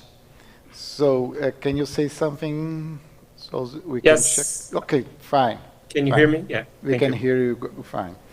So, we will start with the first question, and time is running. What's the major novelty of the approach compared to the other biopesticides? Yeah, in general, the biopesticides, they have a low efficiency and they are not very selective towards the insects in comparison to the plants. So this is the novelty in general. Thank you. Next one. Hello. What about the costs that you have to produce it? Yes. So this research is still in very early stage when you think about the how to produce it in large scales. So we don't have any idea of the costs yet, but this will be one of the next steps to put this product in market. Next. Tatiana? So did you say that you have to extract first and then you use? How you do this? Sorry. Time is over, but good question. Thank you, Tatiana. Thank you, Mateus, as well. So, and our next innovator is Danilo Santos from Guarapuava, Paraná, but with a PhD degree by the Federal University of Bahia. His subscription in our contest is Breaking the Wall of Learning with Games. Hello, my name is Danilo Santos. I'm the co-founder of startup Exatamente Soluções Educacionais, and I'm going to present a revolutionary blockchain games for education. If you have a child, a nephew, or if you know someone who is in high school in Brazil, there is a high probability that this person is unmotivated to learn, which can lead to a dropping out of studying. In the last school census, almost 8 million high school enrollments were recorded. In the same year, almost 4 of 10 students 19 aged didn't complete high school. The main reasons: lack of motivation and need for work. Students who continue studying, especially those from public schools, they are often poorly motivated to learn and have a precarious education, in average, and great difficulties to enter in the university. On the other hand, the same students are highly engaged in games in general. With the growth of blockchain technology, some games have emerged who reward players with cryptocurrencies, such as X Infinity, a casual NFT game, and Let Me Speak, a learn-to-earn game who reward players with cryptocurrencies while they are learning English. So, to alleviate the problem of motivation and increase learning, we are proposing an educational game who reward players with cryptocurrencies based on their dedication. This is CryptoNew. CryptoNew presents a learning path that constitutes the universe that the players can explore.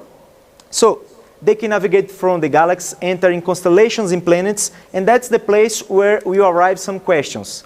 So the player can answer different kinds of questions, use special items like tip, access some support videos, and access ranking and custom missions, and have a full report of the game. This game could be accessed by any computer or mobile phone with Android or iOS system. And this game is free for the users. We are using a B2B2C model. So for teachers and school, we are providing extra resource so they can edit questions and they can select learning paths and also have a full report of the students. We have the potential to achieve millions of students. We are working in a team of 10 people. We have already approved 3 public funding, and we have already tested in 2 universities. So we truly believe in games to help motivate students and improve Brazilian reality. Thank you so much.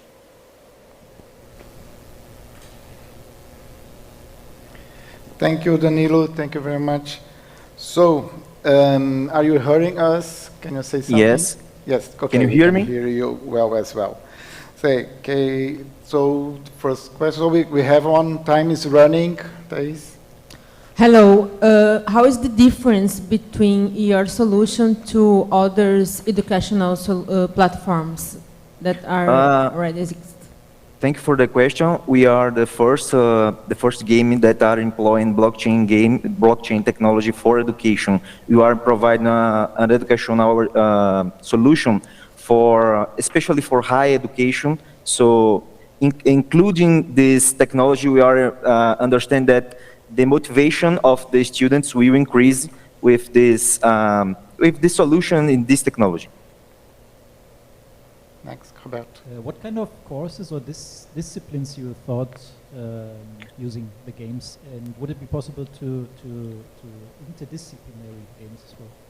Thank you for the question. Could be used for, right now we have full of the physics on the high school, but it could be used by any professor in any discipline.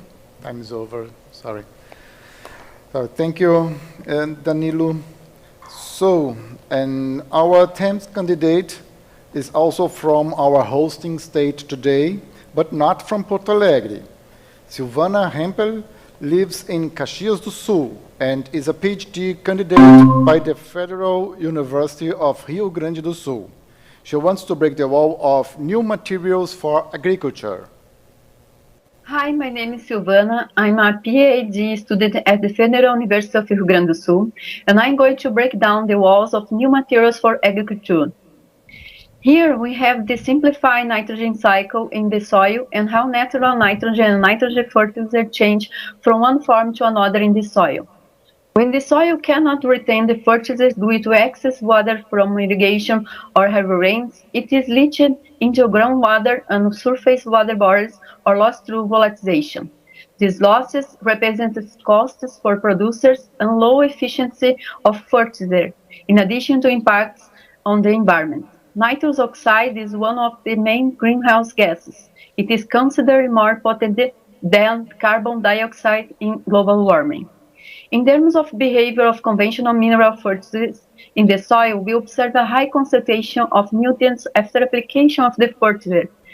That is, when the plant's lower nutrient demand is observed. After that, the concentration of nutrients decreases, while the nutrient demand of the plant increases. These conditions explain the low efficiency of fertilizer. China, United States, and Brazil account for half of global fertilizer consumption. According to the United Nations Organization, by 2030 there will be more than 8 billion people in the world. Producing food for this population will be a challenge. The Earth's structure is made up of all parts of our planet in their interactions. All these structures play a fundamental role in the maintenance and protection of living beings on the planet. In the same way, we can protect nutrients with different materials and structures which will allow them to interact in the soil, air, and water more efficiently, releasing nutrients according to the plant needs. Control release fertilizers allow synchronized plant uptake, reduce nutrient loss, have high nutrient use efficiency, in addition to having no impact on the environment. Currently, many of the coatings applied to fertilizers use chemical compounds that break down into potentially carcinogenic compounds. Our innovative differential lies in the development of biodegradable polymers that can be applied in fertilizers. In addition, we consider the use of the concepts of smart materials, which respond to different stimuli from in the environment in which they are. The projects start with basic and applied research, in addition to participating in business development programs. The next stage comprises experimental development and validation in a relevant environment. Thank you. Thank you, Silvana. Thank you very much. So can you say something in order that you check your audio? Hi. Okay, fine. We are hearing you. So we have the first question. Time is running. Marcus? Is this a new molecule that makes the smart fertilizer? they can use very different active compounds, principles, such as medicines, natural compounds, and many others. To give you an idea, there is a reduction of approximately 70% of active principles when we use this type of system.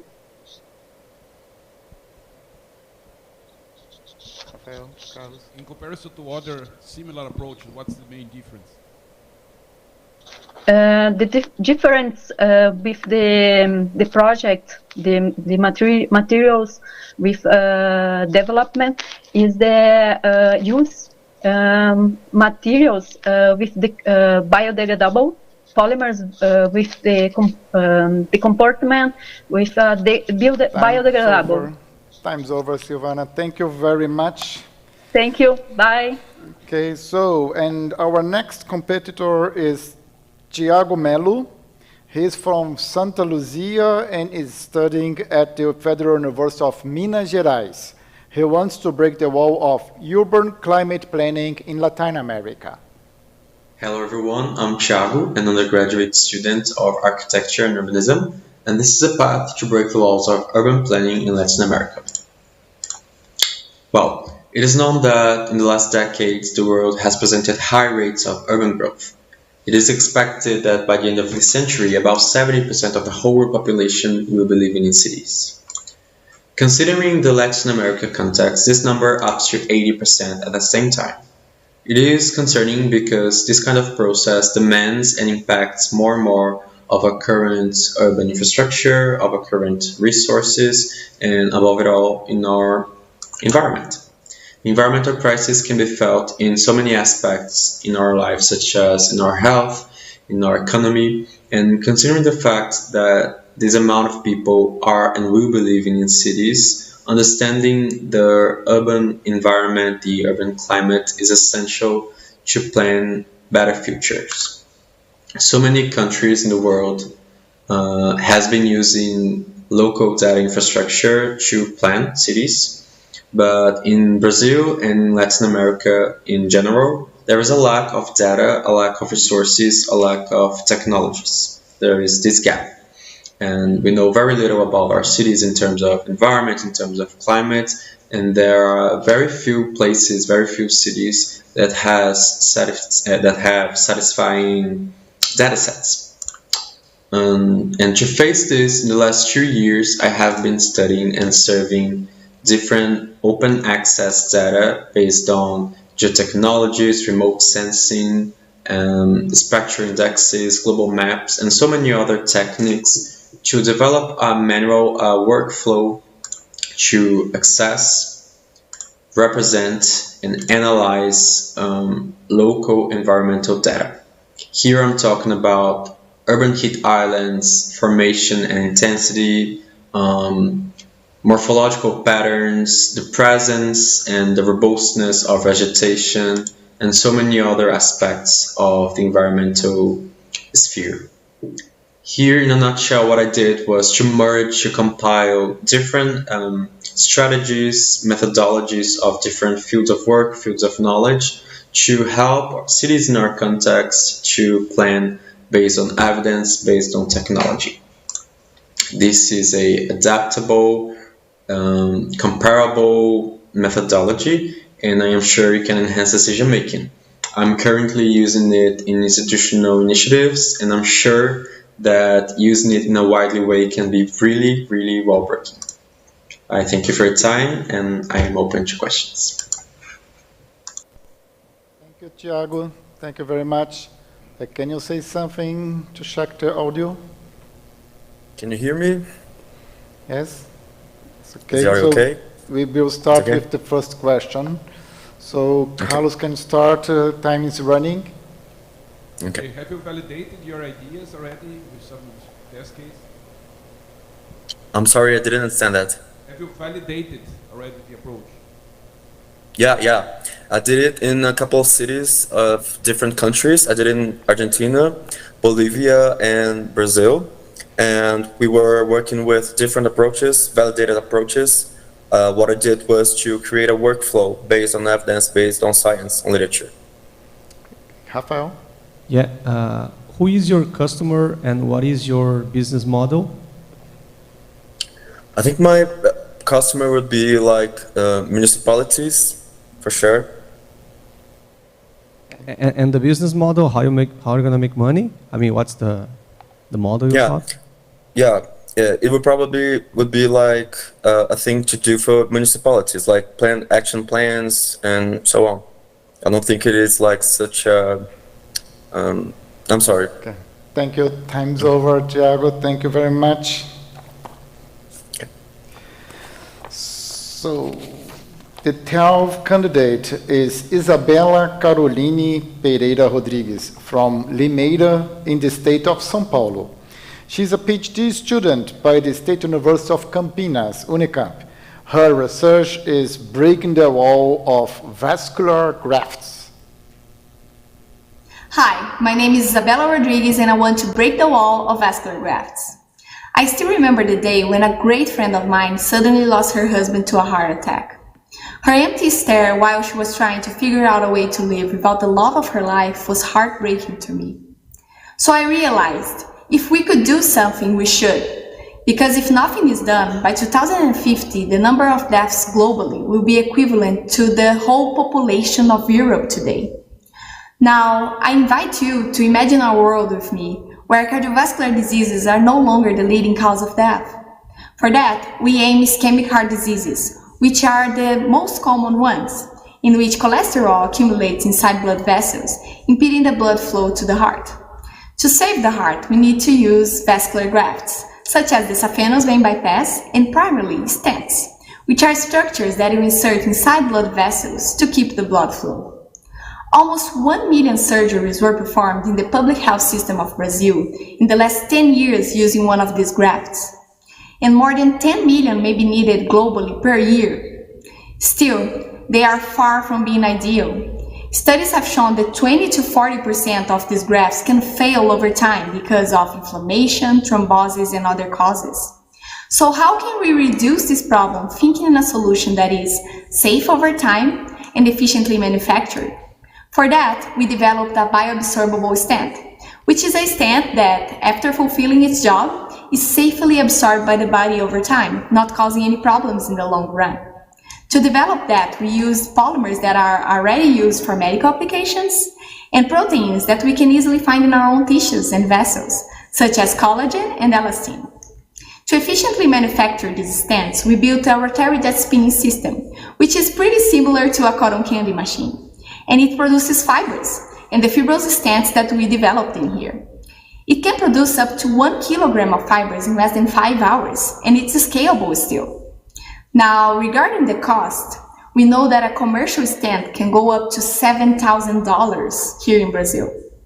And the fabrication cost for our stent is only $200, which can make it more affordable for everyone. We already have some promising in vitro results regarding the biocompatibility of our stents. Now the next steps are to go to in vivo and clinical studies to fulfill the requirements of regulatory agencies. Then we would be able to sell it to healthcare providers such as hospitals in a B2B model. Finally, making it available for everyone. Now, let's not only imagine the world that I told you about. Let's create it by breaking the walls of vascular grafts. Thank you so much. Thank you, Isabela. Thank you very much. Can you check your audio? I'm not hearing you. Hello? Now, yes. Maybe more higher, more louder. But we have the first question. Yes, we have a first question. So time is running. Hello. Have you tested? I mean, how are you sure your solution works? Like instead of the current solutions that are in the market, how many tests have you made? So for now, we already have the in vitro tests for cells and also for hemocompatibility. And the next steps will be to go for the preclinical studies regarding the in vivo and also clinical studies to make sure that it will be good. Can you test this in animals first? Yes, that's the in vivo studies. We need to test it first in, for example, rabbit models, and then we can go for the clinical studies with humans.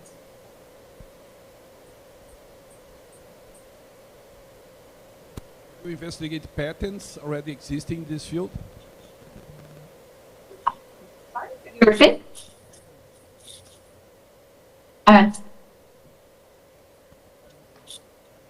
Okay.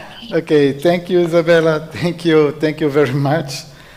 So the time is very short for all questions. So second to last is Douglas Leipelt from Viamão, close to Porto Alegre. He is a student at the Federal University of Rio Grande do Sul, and his research is breaking the wall of measuring water level from a distance. Good afternoon. I'm breaking the wall of measuring water level from a distance. I'm Douglas Leipelt from Brazil and Universidade Federal do Rio Grande do Sul. Imagine you are traveling to Germany and decide to take a picture of a beautiful city. You come back a few days later and find it like this. In Germany, the cost of devastating floods in July 2021 were estimated to be $4 billion. More than 220 people were killed. It happens in many cities around the world every year. One way to mitigate this type of damage is water level monitoring. It's currently done in two main ways. Ruler, more rudimentary and cheaper, but requires human resources for operation, and radars, which on the other hand are technological but very expensive. Both solutions are installed close to the water and are highly vulnerable to losses caused by theft, vandalism, and even the storms they are supposed to measure. In market research with potential customers such as ports, hydroelectric plants, and municipalities, we are able to understand their needs. We developed a state-of-the-art technology that have the potential to fill an explored market niche that's between the rudimentary devices and the high-end devices. We propose an IoT remote sensor with a unique advantage. It can measure water level from a safe distance to the water by employing GPS radio waves. The sensor is much easier to install and maintain and cheaper than the conventional systems. We are planning to offer a complete service for water level monitoring based on a freemium model. The service includes an IoT water level remote sensor, cloud computing, and online access to data. The subscription plans will depend on the customer needs of sensor and data. Our solution is applicable in water budgets such as rivers, dams, and the coastal sea. We have several beta testers from locations around the world. They are validating the sensors. In 2020, we won the European Commission's Galileo University Challenge Award, thus achieving a good validation of our idea as a proposal for the market. Do you remember the flood at the beginning of the presentation? Our device detected. Thank you very much. Thank you, Douglas. Thank you very much. Can we check your audio? Can you say something? I'm not hearing Douglas. Good afternoon. Yes, now, yes. Maybe okay. Louder. So we can start. Marco has the first question. Time is running. Hello. How do you provide the satellite service? Is that affordable? Yeah, we use just the signal from the GPS from the satellites. And we send our signal by GSM radio. How can you, in the beginning you said, there are all these problems with the flood. Is your solution able to avoid those floods or just to signal them first? No, we can prevent this. We never can stop the floods, but we can prevent. We can send signal to the persons. Yeah, like, yeah, we can send okay, so alerts, alerts, and so people can take action before it comes. Yeah. Okay. Yeah, more fast. Okay, so time is over. Okay, thank you, Douglas. Thank you very much. So, and finally, the last innovator is Camila Didio Rodrigues Chaves. She is a master's student at the Federal University of Rio Grande do Sul. With her research, Camila wants to break the wall of change agriculture with nanotechnology. Hi, I'm Camila. We are PPF Nutrition and we are breaking the wall to change agriculture with nanotechnology. Firstly, let me introduce Clovis to you. Clovis is a family farmer. He represents more than 680 million family farmers around the world.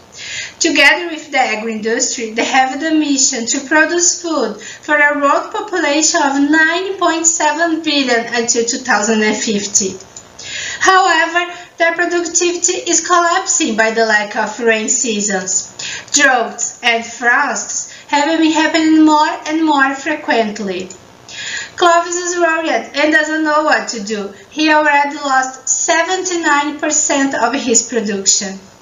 So nowadays, how do we imagine that Clovis and all other family farmers solve the problems caused by climate change? They try by using irrigation techniques, nutrients, amino acids, hormones, or genetic enhancement. To let you know, in Brazil, 34.6% of farmers do not have access to these solutions. Because of that, today, PPF Nutrition is here to show you the technology able to reduce stress caused by climate change and to increase photosynthesis. This technology has fluorescent characteristics, working as LED lights on plants. Do you want to know the best part of it? It can be produced from agro-industrial waste. It's environmentally safe, non-toxic, biocompatible, and biodegradable. It has a strong positive social environmental impact. To help eradicate hunger, protecting the environment, and promoting the circular economy. Our technology meets 7 global goals for sustainable development. We called our fantastic solution of Phoenix C, and the first technology of it was developed in the laboratories of Unicamp. We already have a patent filed for it, which gives us a great competitive advantage. Phoenix C already proved to be effective in a time of frost and drought in laboratory scale, and when it was applied on crops after frost and drought, Phoenix C helped to produce 50 tons more than on untreated area, resulting in $1,300 per hectare of gain, an incredible increasing. I'm sure to say that with Phoenix C, Clovis could be rep again. This is PBF Nutrition, breaking the wall to change agriculture with nanotechnology. Thank you so much for your attention. Do you have any questions? Thank you, Camila. Are you hearing us? Can you check your audio as well? Yes. Okay. Are you hearing me? Oh, okay. So then we will start with first question. Someone have also time is running. Have you tested your solution on large scale, or do you have any estimation on how it works on large scale? Yes, we tested. Eu estou ouvindo novamente. We tested our product in 1 hectare of sugarcane, and we got great results. Next question, Marcus. How do you think to manufacture and market this product? Because our product is based on nanotechnology, so with a small amount of product, we can cover a large area of land. Yes, but how do you produce it? How do you manufacture it? It's made from agro-industrial waste from sugarcane. So we buy the product from the agro-industry and we process in a pilot plant, and after we can sell to the market. Time is over. Thank you, Camila. Thank you very much. Bem, terminamos a fase de apresentações dos pitches. Voltamos então agora ao nosso idioma português. Muito obrigado a todas as candidatas e a todos os candidatos. Independentemente dos resultados, suas ideias têm grande potencial para derrubar muitos muros. Chegar até aqui já é uma grande vitória. Começaremos agora a nossa sessão de intervalo. Eu vou me retirar e acompanhar o júri a um local reservado.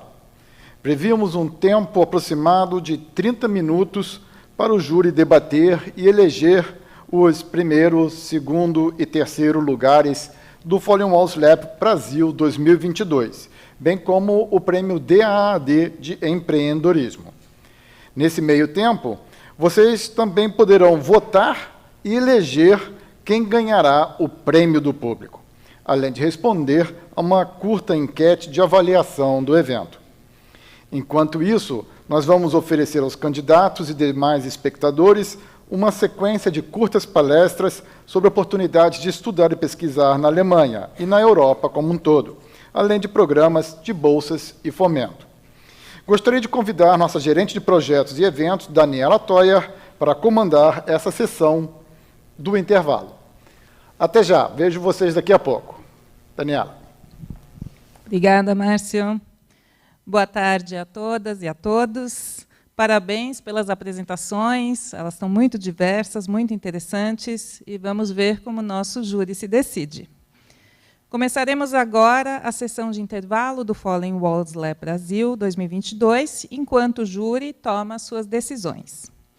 Teremos aqui algumas apresentações das agências de fomento referentes à possibilidade de se estudar e pesquisar na Alemanha, bem como algumas enquetes para vocês que nos assistem.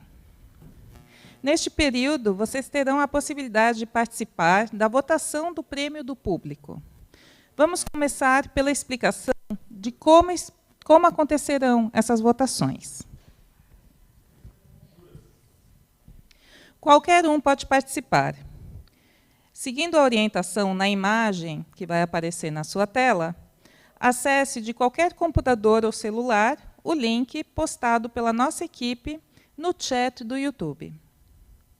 Trata-se de um formulário com perguntas sobre sua satisfação com o nosso evento e uma enquete sobre as propostas, aqui apresentadas, quem que deve ganhar o prêmio do público. Ao longo deste bloco de intervalo, vocês poderão votar. Quem ainda não tiver algum favorito, pode utilizar as seguintes... os seguintes... Ai, meu Deus, eu preciso do meu óculos. Os seguintes critérios, claro. Qual que é a inovação da proposta? Se a transformação é de amplo impacto ou de grande impacto para algum grupo específico, e se a apresentação foi bem estruturada, bem fundamentada e bem comunicada. Enquanto vocês votam, chamo nossa primeira palestrante, Francine Camelin, do Serviço Alemão de Intercâmbio Acadêmico, o DAAD. Francine nos enviou um vídeo com sua apresentação. Por favor, pode soltar. Olá, boa tarde. Meu nome é Francine Camelin. Hoje eu estou aqui no FWL Lab com vocês para apresentar as oportunidades de estudo e pesquisa do DAAD. Então, vamos lá. Bom, primeiramente, o que é o DAAD? É uma associação sem fins lucrativos que representa as universidades alemãs e associações estudantis na Alemanha, que trabalha para a internacionalização do ensino e da pesquisa, tanto do lado Alemanha exterior, quanto do exterior para a Alemanha também. Nós temos bolsas em todos os níveis, né, mobilidade acadêmica em todos os níveis e em todas as áreas. Aqui a gente tem um panorama das principais bolsas que nós oferecemos. Eu vou tratar de cada uma delas mais detalhadamente, e aí vocês podem depois verificar no nosso site os detalhes. A primeira delas é o Hochschulwinterkurs, é um curso de aperfeiçoamento da língua alemã de 6 semanas. Vocês podem se candidatar a partir do ano que vem, esse ano infelizmente foi suspenso. Mais informações vocês encontram na nossa página. Também temos o programa Helmut Schmidt, que é o programa de Master em Políticas Públicas e Boa Governança. Ele exige que vocês sejam formados em uma dessas áreas, né? Tem que ter um curso de graduação nessas áreas, né? E as inscrições são diretamente nas universidades alemãs. São 9 cursos, né, todos em inglês ou alemão. Não necessariamente são em alemão, porque vocês ganham um curso de alemão e podem cursar em inglês. Vocês podem ver a lista dos cursos e as datas na nossa página. O último edital foi em maio, junho desse ano, então provavelmente o ano que vem vai ter o mesmo edital. Bom, temos também Bolsa de Artes, elas estão no momento abertas, diferente do Helmut Schmidt, não há uma lista de universidades, vocês podem se candidatar para qualquer universidade alemã, desde que ela seja pública e desde que o curso de Master ou especialização que vocês escolham seja mais artístico, não teórico. E temos em todas essas áreas, arquitetura, artes cênicas, dança, artes plásticas, cinema, design, comunicação visual e música. O primeiro deadline agora é 30 de setembro da arquitetura e o restante vai até novembro. Então, se vocês tiverem interesse e forem de uma dessas áreas, a bolsa do DAD, ela é padrão, ela é de 860 euros mensais. Temos também auxílio passagem aérea, o seguro saúde e o curso preparatório de alemão. Isso é padrão de todas as nossas bolsas de Master. Bom, então tem que enviar um portfólio, uma gravação, né, sempre para esse programa, e vocês podem escolher até 3 cursos e indicar para a gente quais cursos vocês vão escolher, a candidatura primeiro para a bolsa e depois para esses 3 cursos. Se der tudo certo, no ano seguinte vocês conseguem ir para a Alemanha a partir de julho, mais ou menos, para fazer o curso de alemão e em setembro, outubro para iniciar o curso lá, superior. Bom, também temos o programa EPOS, que é em desenvolvimento sustentável, são 39 cursos de Master e doutorado também, temos alguns cursos de doutorado dentro desse programa, como o próprio nome já diz, né, é em desenvolvimento sustentável, então as áreas são essas, né, temos em quase todas as áreas, não temos engenharia mecânica, nem IT, por exemplo, mas todas as outras áreas estão contempladas nesses 39 cursos. Se vocês tiverem interesse, podem verificar na nossa página, tem que ter, diferente dos outros programas, 2 anos de experiência pós-formado e conhecimento do idioma do curso, geralmente em inglês, a maioria desses cursos são em inglês. As inscrições, elas são diretamente com as universidades. Provavelmente ainda tem muitas abertas, ainda de setembro, outubro, novembro, tem bastante inscrição ainda aberta, vai até março do ano que vem. Aí fecha o ciclo, fecha o programa EPOS e abre novamente para os anos seguintes. O doutorado também está com inscrições abertas, é um programa da CAPES em parceria com o DAD. Vocês podem verificar no nosso site depois o edital completo, né? Temos essas 3 modalidades, 45 bolsas. Depende, o processo seletivo é que define quem vai ser bolsista CAPES, quem vai ser DAD.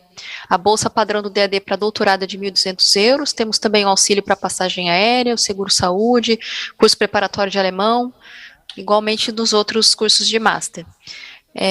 Tem também essas modalidades, né, como eu já disse, e vocês podem verificar mais detalhes na nossa página. O auxílio para doutorandos também está aberto, para quem tem bolsa já aqui no Brasil, da CAPES ou das FAPES, né, duração de 2 a 6 meses, é um mini sanduíche, e o objetivo é sempre viabilizar, né, desenvolver parte da pesquisa, né, em algum instituto de pesquisa lá, um laboratório, biblioteca, sem interrupção da Bolsa Nacional. Então, o DAD complementa a Bolsa Nacional, com 650 euros, dá a passagem aérea e o seguro saúde. Vocês podem ver o edital atual lá no nosso site também. Bom, os apoios para viagens de estudantes também está aberto, as inscrições. Quem faz a solicitação é um professor, podem ser alunos de graduação, de mestrado ou de doutorado, né, até 15 estudantes, grupos de até 15 estudantes, para uma viagem de 12 dias. O DAD, ele cobre a passagem aérea, hospedagem, né, e um valor diário para alimentação. Tem que ter sempre, então, a orientação de um professor, né, ele que faz a solicitação e indica as pessoas que vão nessa viagem. Bom, aqui a gente tem também uma campanha do DAD e da DFG também, que chama-se Research in Germany, é um site com várias fontes de informação, com todas as instituições que desenvolvem pesquisa na Alemanha, então vocês podem depois verificar lá. Temos publicações voltadas para as áreas também.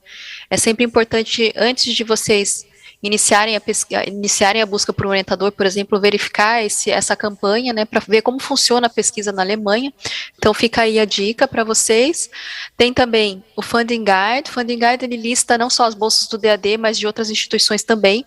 Então, se vocês não encontraram hoje aqui a bolsa ideal para vocês podem entrar no Funding Guide e investigar melhor, ver se não há mais alguma possibilidade. Aqui tem nossos contatos também, nosso Instagram, que está bem ativo, e nossa newsletter mensal também. Nós enviamos sempre com bastante antecedência, sempre que os programas abrem para inscrições para as bolsas, a gente já divulga. Então, fiquem atentos e boa sorte. Obrigada, Francine. Lembramos que o tempo para eleger a proposta mais inovadora e transformadora está correndo. Você ainda tem a oportunidade de votar. E agora, quem deve ganhar o nosso prêmio do público? Votem, por favor. E vamos à segunda palestra, da Sociedade Alemã de Amparo à Pesquisa, a DFG, hoje representada por Raquel Nascimento, uma das colaboradoras da DFG no escritório de São Paulo. Vamos ao seu vídeo.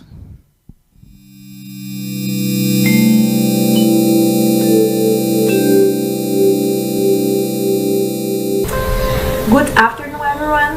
It's a pleasure to participate in this edition of the FWL Lab. My name is Raquel Nascimento, and I'm here to give a quick message about the possibilities of the DFG research funding. But before that, allow me a brief introduction about what the DFG is. The Deutsche Forschungsgemeinschaft is the central research organization in Germany. The DFG provides funding for research in higher education and public research institutions, but does not run any research establishment itself. Its main task is to select the best projects by researchers on a competitive basis and to finance these projects. Individuals or higher education institutions submit proposals in a particular field of curiosity-driven and basic research without any subject restrictions. Interdisciplinary proposals are also considered. DFG covers all areas, from the exact and biological sciences to the humanities. In a multi-layered decision-making process, the proposals are evaluated by peer reviewers, exclusively according to scientific criteria. On the basis of this expert review, they are assessed by select members of a review board, and the final decision is made by a grant committee. In this way, DFG funding guarantees quality-based differentiation in the German research system. Our Latin America office in São Paulo is located at DWIH São Paulo. We have four main objectives: to initiate and maintain cooperation with counterparts funding agencies through cooperation agreements, to promote research collaboration between German scientists and scientists from other Latin American countries, to promote preparatory visits, cooperation visits, and bilateral workshops. And we do marketing. We promote international cooperation programs and research opportunities. In Brazil, DFG has cooperation agreements with CAPES, CNPq, FAPESP, FAPEMIC, and FAPERJ. For example, if you are a researcher at a university or a research institution in the state of São Paulo and already have a research partner in Germany, you may submit a joint research proposal at any time. Thus, FAPESP would finance the Brazilian side and DFG the German side. With the other agencies, the DFG works in the form of calls. However, if you are interested in doing research directly in Germany, there are several opportunities for doctoral students and postdocs to find a position within larger projects, so-called coordinated programs, which are already receiving funding from the DFG. Doctoral students and postdoctoral, independent of their nationality, may apply for a position within such a coordinated project. The application would have to contact the principal investigator either before he or she applies or after the funding approval. The length of stay will depend on the duration of the project, but is usually between 2 and 3 years. The amount they receive is that of a salaried position in the German system. Projects usually include part of consumables and equipment. To apply, you can access the DFG page, go to funded projects, research and training groups, and here you can specify the search. We will only select the date. These projects will appear by clicking on the Research Training Group 2415, Mechanical Biology in Epithelial 3D Tissues Constructs. You will find information about the project, who the coordinating professor is, and a link to the project's website. In this example, we go to the project page and click on Open Positions. Here, we find this position. By clicking on More, we have more information about it and how to apply. You can also access the GAPS platform.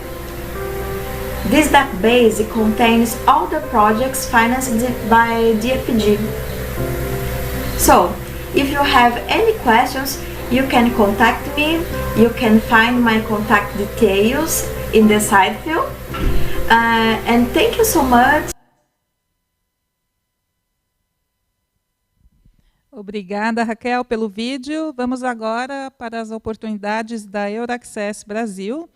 É uma organização da Comissão Europeia que está representada pela diretora Charlotte Gravitz, que também já deu as palavras de abertura.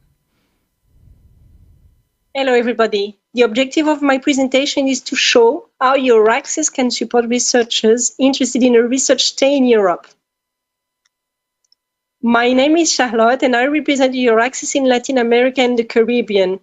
Euraxess is a European Commission initiative to support the mobility of researchers and their career development, providing information and support services, and I will detail them in a minute. But it's also important to say what we don't do. Euraxess doesn't fund mobility. The European Commission does. There is European funding to support your PhD, your postdoc, or frontier research in Europe, but also for collaboration projects with European researchers and innovators. To go back to Euraxess, let's show what we can do for you.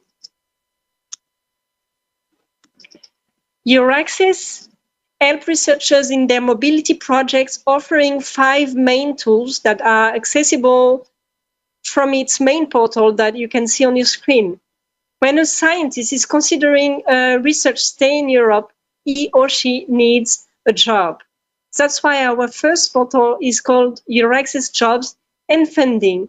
It's a free of charge database offering career opportunities. In this section, you'll find job offers, including PhD positions, all related to science in all research fields.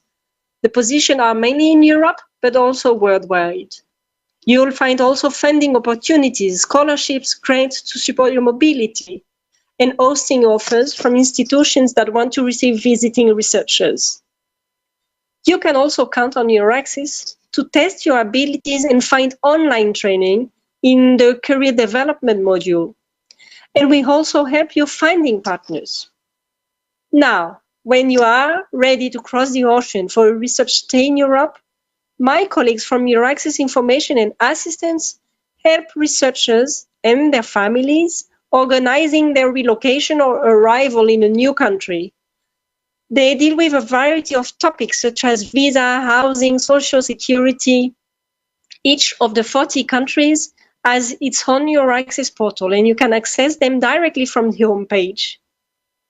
Last but not least, Euraxess Worldwide, the international arm of Euraxess, is where you can find us, Euraxess Brazil and LAC. I'll tell you more in a minute about our activities in Brazil, but let me stress that to use all the functionalities, you can create an account for free. You'll then be able to publish your CV, create alerts to receive notifications when a job matches your profile, etc. In Brazil and LAC, you can count on us to receive relevant information, for example, on open calls, events, opportunities in Europe. Most important, we help you understand EU funding. We provide training and useful resources. We also support you developing your skills and offer a series of webinars on career development. All these in Portuguese and Spanish. I invite you to register in our mailing list and follow us on social media, Facebook and Twitter, to stay updated on our activities, and so you don't miss any of the mobility opportunities that we disseminate. Do not hesitate to contact us too. We are at your disposal to support your mobility projects. Agradecemos a Charlotte e a Euraxess, que é a nossa parceira no Falling Walls Lab Brasil.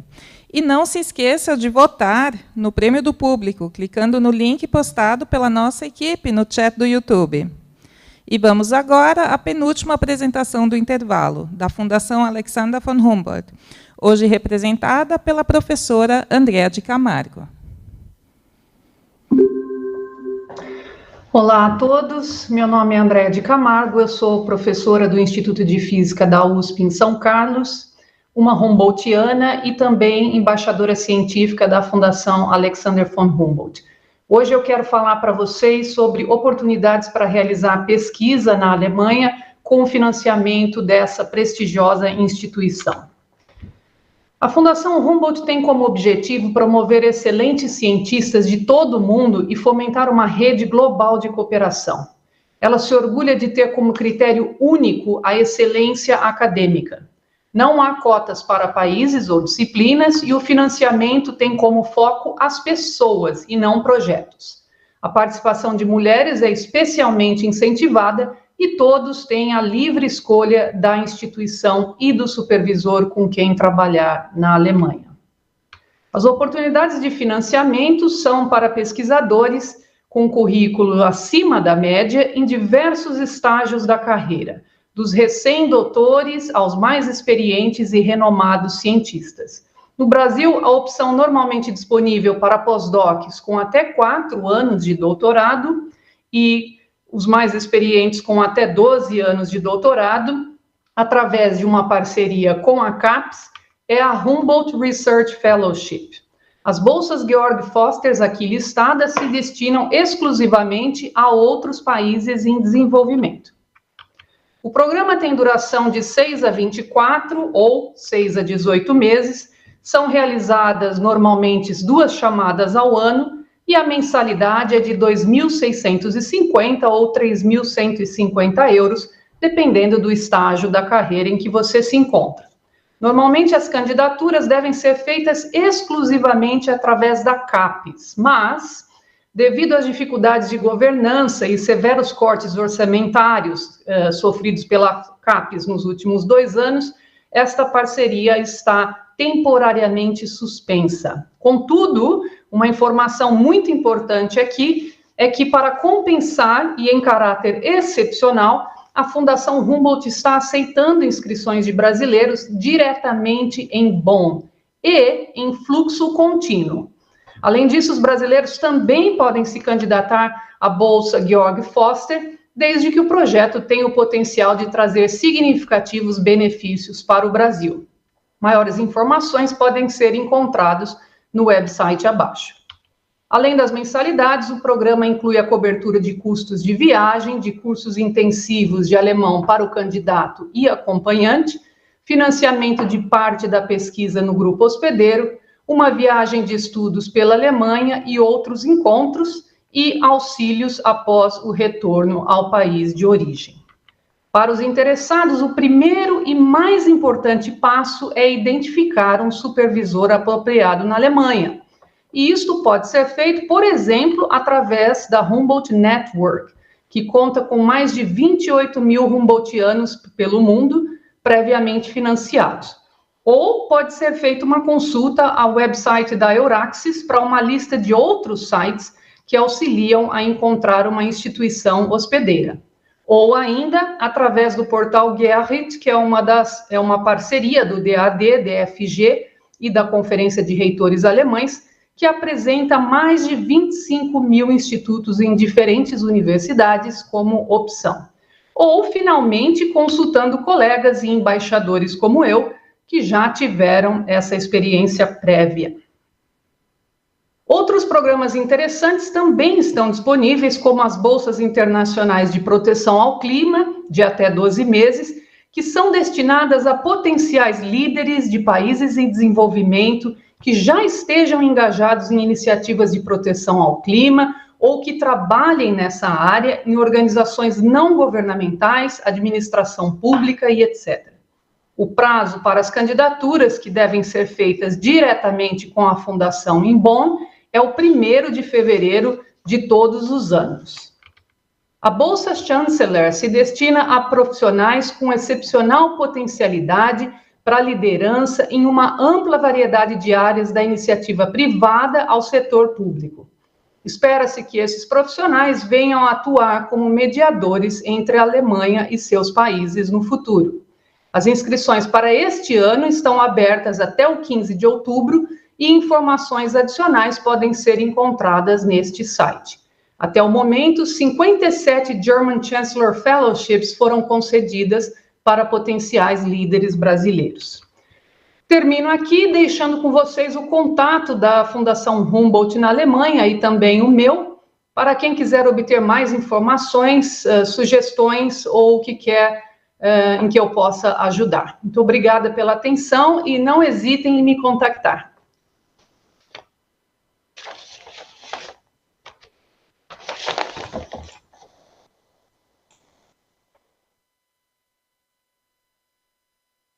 Agora, para pesquisar ou estudar na Alemanha, é importante dominar pelo menos um pouco o idioma alemão.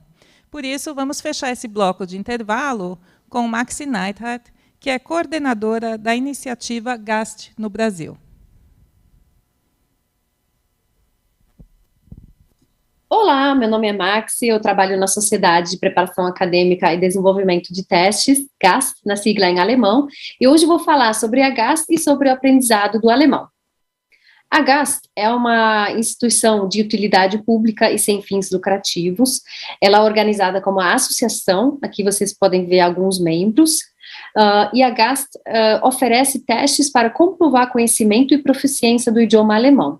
No caso, são Testaf e Onset, e um teste de aptidão para comprovar a competência para o curso escolhido, que se chama Testas.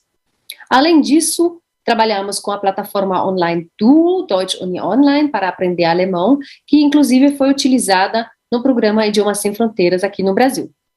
Agora eu vou falar rapidamente sobre os pré-requisitos de alemão para pesquisar na Alemanha. Para o doutorado e para a pesquisa, exija-se um nível avançado de alemão ou inglês. Esses pré-requisitos podem variar de acordo com a universidade e o curso escolhido. E mesmo você ingressando no curso 100% inglês, ou fazer sua pesquisa 100% em inglês, que não tem problema, as universidades são preparadas para receber pesquisadores e alunos internacionais, vão surgir situações em quais você vão precisar conhecimento do idioma alemão, por exemplo, atendimento médico, contrato de aluguel, banco, etc. Então, a gente recomenda sempre um nível de A1, ou melhor, A2, antes de viajar para a Alemanha, para vocês terem uma boa experiência intercultural. A língua é uma ferramenta muito poderosa para vocês terem acesso às pessoas e se inserirem no contexto cultural. Para você saber o seu nível de alemão, você pode fazer o Onset, que é um teste online, que você pode fazer em qualquer centro de aplicação da g.a.s.t. Você vai preenchendo vários textos assim, com lacunas, e no final você já recebe o seu resultado num certificado. Caso este resultado ainda não seja suficiente, você pode aprender com a Deutsch Uni Online, que é a nossa plataforma online interativa, que traz conteúdo específico para contexto acadêmico e profissional. Treina todas as habilidades linguísticas e você tem a opção de acompanhamento através de tutores e, claro, sem depender de horários e locais físicos. Aqui no Brasil temos uma parceria com a Digitale, uma empresa sediada no UFPR, lá em Curitiba, para a oferta desses cursos da DU no Brasil. Aqui só um resumo do nível básico, né, com os capítulos. No nível intermediário já temos mais esse foco na preparação acadêmica. Também temos no nível intermediário o alemão para negócios, e no nível avançado temos os módulos de alemão técnico, né, aqui, por exemplo, coloquei o de engenharia, medicina e economia, entre outros. Agora, fiz um quebra-gelo aqui para todo mundo que fica assustado com o alemão, com algumas palavras do nosso dia a dia aqui no Brasil, que são palavras alemãs, né? Muitas vezes as pessoas não sabem que essas palavras são alemãs, o que elas significam, mas elas são palavras da língua alemã, e vocês já conhecem essas palavras sem terem estudado, e isso já é um bom ponto de partida, certo? Agora eu vou falar um pouquinho sobre as curiosidades do alemão. Primeiro, nós temos 3 gêneros de palavras: o gênero masculino, com o artigo der, o gênero feminino, com o artigo die, e o gênero neutro, com das, né? Vocês conhecem aquela propaganda das Auto, né? O auto é neutro em alemão. Outra coisa interessante é que os substantivos e nomes próprios são escritos sempre em letra maiúscula. Eu digo sempre, não só no começo da palavra, da frase, mas sim no meio da frase também. Temos sequências com até 5 vogais, como Bio, Eier e Niveauausgleich, né, sendo que o alemão tem fama de sequências de consoantes, mas também temos vogais. Sequências com até 8 consoantes também temos, no caso, Geschichtsschreibung, que significa historiografia, e sem medo das palavras gigantes, elas são maravilhosas. Eu não falo isso porque eu sou alemã, porque é verdade. Eu vou mostrar para vocês por quê. Coloquei essa palavra aqui, Hochschulzugang, que é uma palavra que, como vocês estão vendo aqui, é composta por 3 palavras, na verdade, né? Então, quando vocês veem uma palavra grande assim, vocês dividem, né? Fazem uma subdivisão de palavras e, de trás para frente, vocês deduzem o significado da palavra. Nesse caso aqui, temos a palavra Zugang, que significa acesso. Aqui temos a palavra Schule, escola, e Hoch, que significa alto, superior. Então, acesso, escola, superior. Acesso ao ensino superior. Então, mesmo você não sabendo do significado de uma palavra dessas enormes, juntando as partes que a compõem, vocês conseguem deduzir o significado. Então, acho isso bem legal. Bom, eu termino aqui. Desejo muita sorte para vocês. Muito obrigada pela atenção e vielen Dank. Obrigada, Maxi. Agradecemos a todas as representantes que se disponibilizaram a gravar seus vídeos aqui no Falling Walls Lab Brasil. Sem essa mulherada maravilhosa, a ciência não anda. Agora, eu informo também que estão fechados, a partir de agora, as votações para o prêmio do público. E tomara que essas oportunidades aqui mostradas sirvam para aqueles que querem estudar ou pesquisar na Alemanha, para fazer bom proveito disso. Bom, acho que ainda vamos ter que fazer um pequeno intervalo, né? E vamos seguir adiante para o Márcio depois anunciar o resultado da votação do júri. Obrigada e fiquem conosco.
Emotional suicide. You know it's an eye for eye. I didn't wanna walk the plank. No, but the Mariona, it came like the thunder. I was on my way to going under. Swimming in the pain, yeah, I was covered in a tidal wave, But I'm a fighter. Try to take me down, I'm going higher. Baby, you've been playing with some fire. You've been playing with fire. One day you will see what you made of me. Found my inner peace. You are in the dead of night.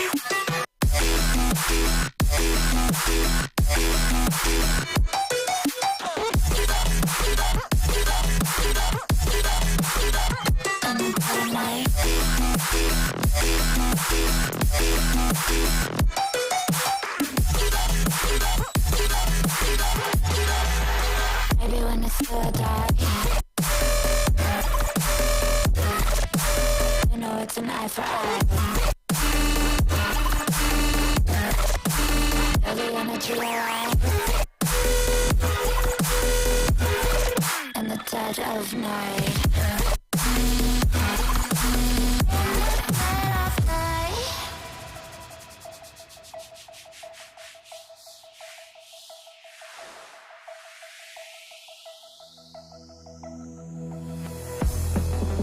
You can save your alibi. I already know you lied. Oh no, no, don't even try. Watch the flame in me ignite. You didn't wanna walk the plank.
I'm drowning in something and I can't come out. Just show me loving, I need your loving. Me, myself, ain't enough. Expecting a thought to a crushing heart. I want you to know how bad it hurts. You can't be silent along my heart. Oh, oh, oh, are you dreaming of me now? The way I do. Oh, oh, oh, are you dreaming of me now? The way I do.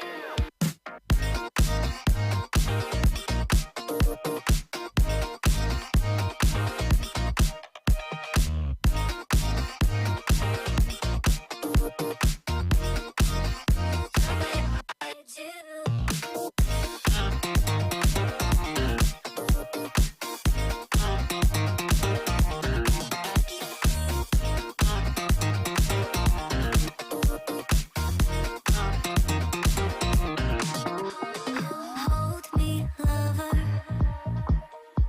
I need you, lover. 'Cause I'm falling in too quickly and I can't break free. Just hold me, lover. I need you, lover. Me and myself ain't enough. It's like being alone in a crashing car. I need you to know how bad it hurts. Hearing the sound of my broken heart. Oh, oh, oh, are you dreaming of me now?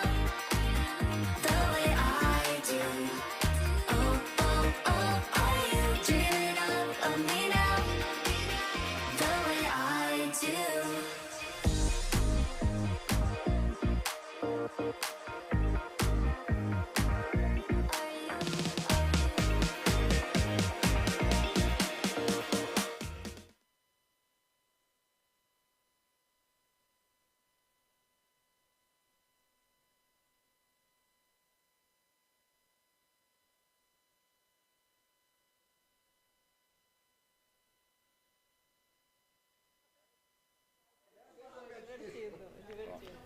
Então vamos lá, estamos aqui.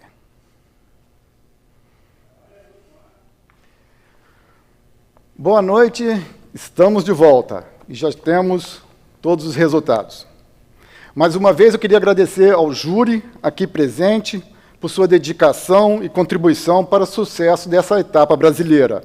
Em nome do DWIH e do DAD, agradecemos também a grande parceria com o Tecnopuc, aqui na pessoa do professor Jorge Aldi, cuja equipe não poupou esforços para que tivéssemos hoje o melhor evento possível em suas instalações. Sem mais delongas, vamos ao que todos estão esperando. Começamos com o terceiro lugar do Foley Walls Lab, que receberá este troféu e certificado. O terceiro lugar vai para Camila Didio Rodrigues Chaves, da Universidade Federal do Rio Grande do Sul, com Breaking the Wall of Change Agriculture with Nanotechnology. Parabéns, Camila!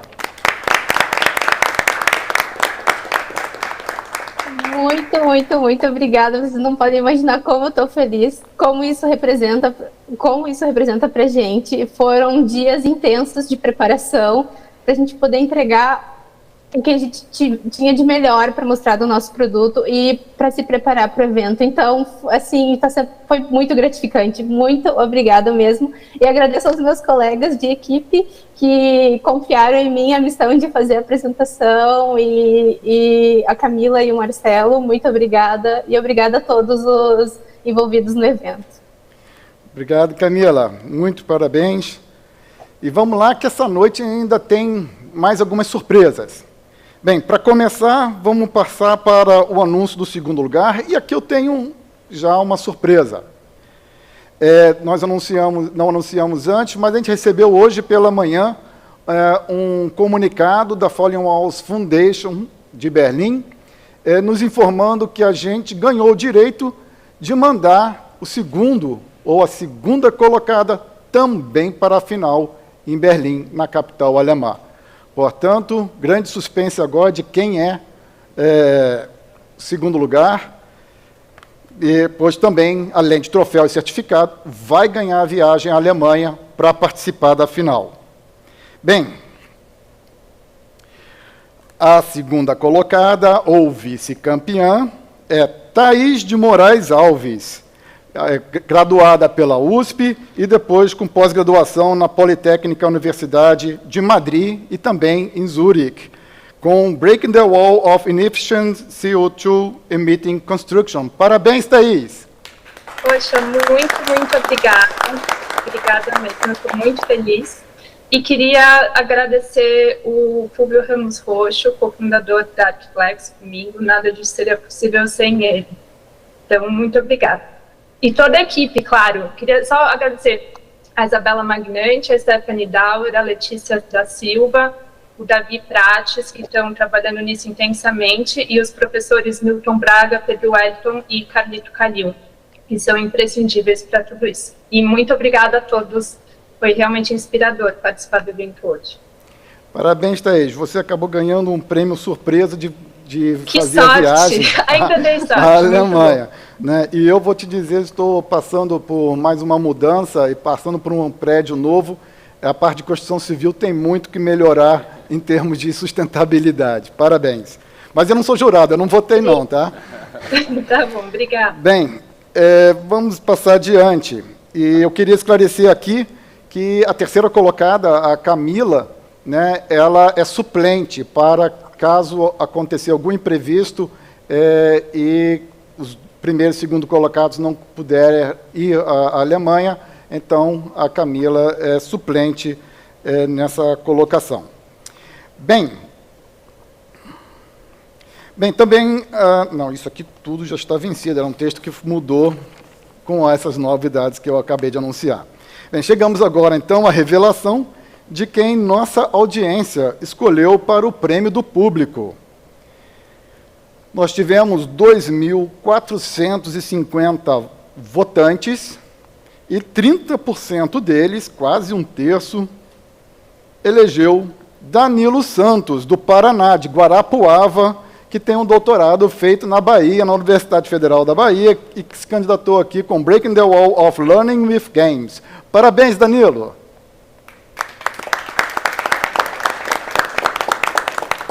Não estamos te escutando. Tem algum problema com o teu áudio que nós não estamos escutando? Agora sim. Eu quero agradecer a todo mundo por ter votado, por ter acreditado. Eu acho que por já poder mostrar esse projeto para o mundo, poder mostrar para todo mundo conhecer, é muito bom. Eu agradeço demais a oportunidade por ter participado. Parabéns, Danilo. E boa sorte aí com o seu projeto. Bem, temos agora a entrega do prêmio DAD de empreendedorismo. Né? Eu até esqueci de mostrar o prêmio do público, a Thaís aqui, quando ela estava, Thaís, o segundo lugar, né? A Cláudia segurando ali o prêmio do segundo público, e agora chegamos ao prêmio do DAD de empreendedorismo, que assegura uma vaga na DAD Innovation Week. Bem, vale lembrar que a participação na DAD Innovation Week deste ano será novamente presencial, após ter sido online nos últimos 2 anos. Ou seja, o vencedor deste prêmio irá para a Alemanha. A semana acontece entre 10 e 16 de novembro. E caso o vencedor do prêmio também tenha a oportunidade, mesmo que seja como observador, de assistir ao FWL Brazil, poderá também ficar na Alemanha desde o dia 5 de novembro. Bem, o júri decidiu premiar com esta oportunidade Camila Didio Rodrigues, a nossa terceira colocada. Parabéns, Camila. Você também vai ganhar uma passagem para a Alemanha, apesar de estar no terceiro lugar, por ter sido eleita, por ter reconhecido o grande potencial do teu trabalho como empresa, como negócio. Eu realmente não estava esperando. Nossa, a gente ficou muito feliz pela escolha. Eu só tenho a agradecer. Eu estou sem palavras agora. Eu agradeço realmente pela escolha e com certeza a gente vai seguir em frente com essa nossa ideia. Tá joia. Parabéns, Camila. Obrigada. Bem, e agora o primeiro prêmio está aqui na mão, o troféu, na mão do professor Aldir. é chegado o momento para a gente conhecer o grande vencedor ou a grande vencedora dessa etapa brasileira, que além do troféu e do certificado, vai viajar para Berlim, onde disputará a final mundial em 7 de novembro. Antes, ganhará um treinamento de pitch da Euraxess, focado na final do Fallen Walls Lab, e terá a chance de concorrer a uma vaga na DAD Innovation Week, entre outros benefícios. Bem, também devo dizer que temos uma novidade. Já vou antecipar que, pela primeira vez, nós temos uma mulher no primeiro lugar do Fallen Walls Lab Brasil. E ela é Isabela Caroline Pereira Rodrigues, da Unicamp, com Breaking the Wall of Vascular Grafts.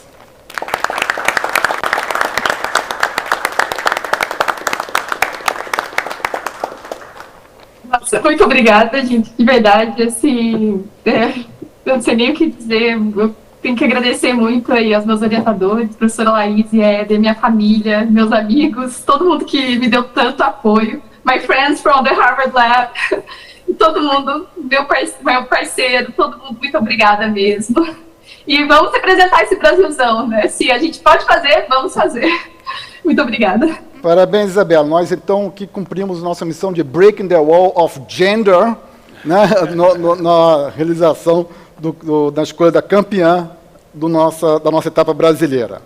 Bem, eis aí agora a constelação. Temos um slide com todos os candidatos, todos os premiados, aliás. Vai entrar?